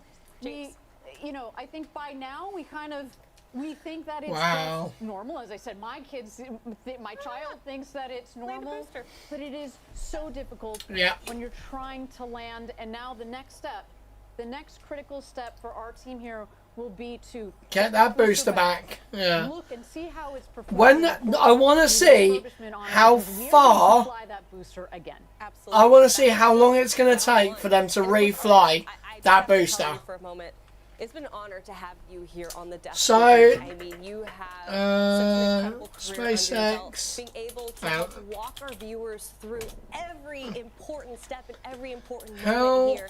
I I mean, you were just Many the legend herself. So thank you, and I'm so grateful I get to share days this moment with you, holding your was hands, the holding our breaths, first watching the booster land. Thank you, Falcon Tabitha. It's been an honor. 9 Thank you so much booster. for being on the desk with me. This is a day that I will never forget. The first, hang on, the first Falcon 9 able to be part of this flight today. flight. It's been something so central to the work of us here at Blue Origin. Right.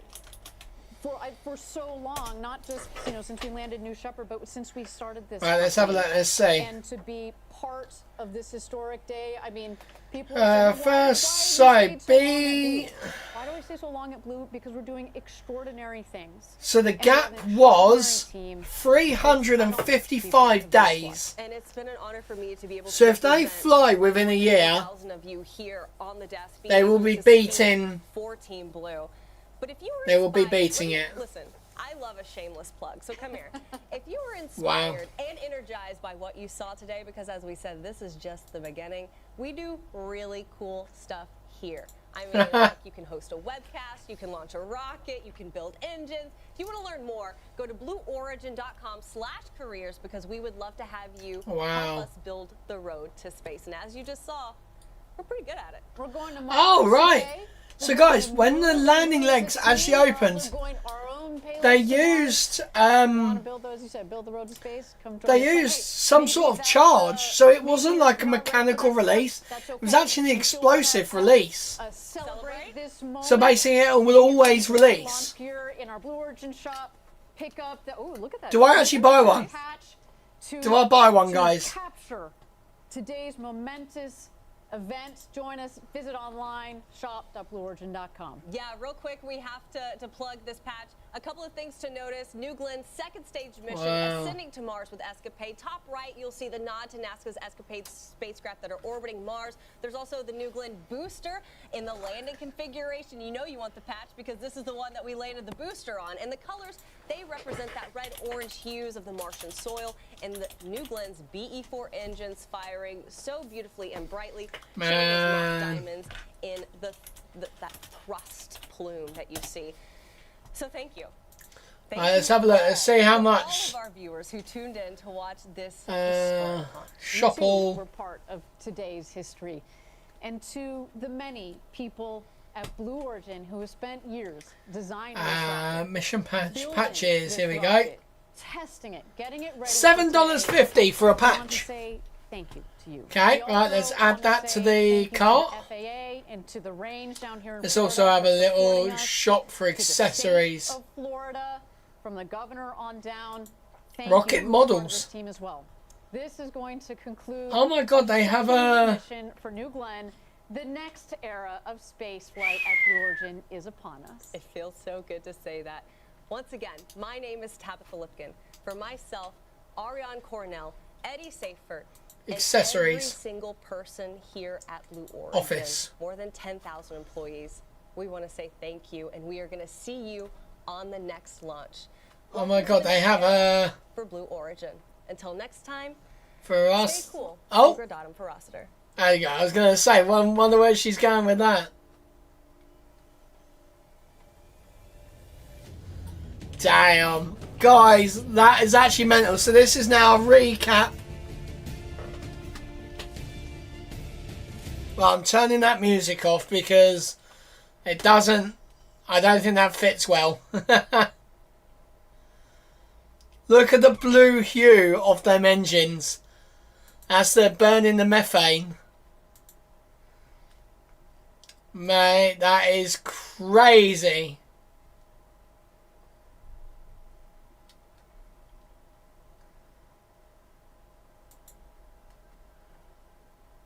Well, how much is shipping going to cost me? Ah, do you know what? That's actually really fucking good. It cost me $10 in total to get that patch. That's not bad, and that is with insurance as well. Man alive, guys. That is absolutely nuts. They did that on their second ever attempt. But I need to turn their music down. guys, that is crazy, crazy, crazy. Right, please verify your shipping address. Right, hang on, guys. I'm just... what the hell's that? New Shepherd Crew Capsule Pop-Up Tent. That's mad. Right, okay, here we go. So we're going to go... Oh, why can't Apple Pay it? Oh my Christ! £22 shipping! Are you fucking serious? 22 quid for a fucking $7 fucking thing? Are you having a giraffe? Oh my fucking God. Wow. Right. So I've now got it in pounds. So it's £6 plus £2 for shipping protection. Let's go here. Oh, and of course, because Blue Origin don't like fucking Apple for some reason, you can't. £22 shipping, guys. That makes for one patch.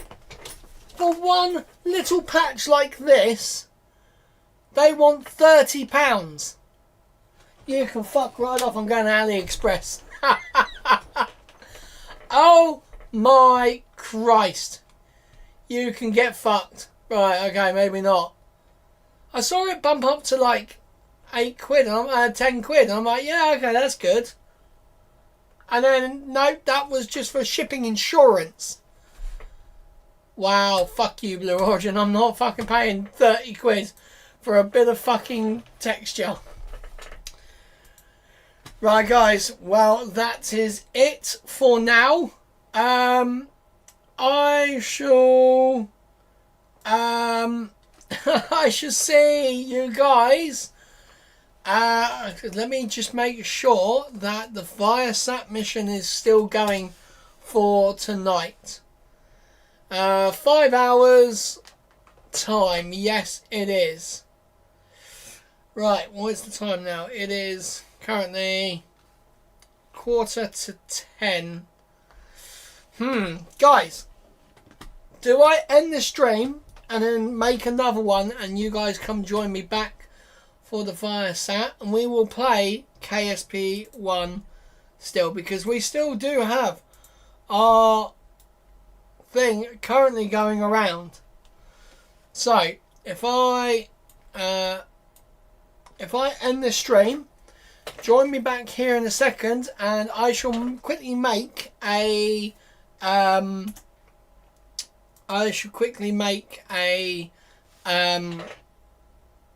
another what am I trying to say? Another YouTube live stream for the Viasat mission. What a crazy, crazy stream that was. I generally cannot believe that they managed to land it on their second ever attempt. So guys, I shall see you in... I'm going to give it about 15 minutes. I'm going to make it go live at 10 o'clock. Just gives me a bit of time so I can go in the house, make sure everyone's okay. And yeah. So guys, thank you very much for watching. See you in about 15 minutes on our second live stream for the Viasat mission. So guys, thank you very much for watching. I'm Lee. Fly safe, land safer. See you guys later. Bye.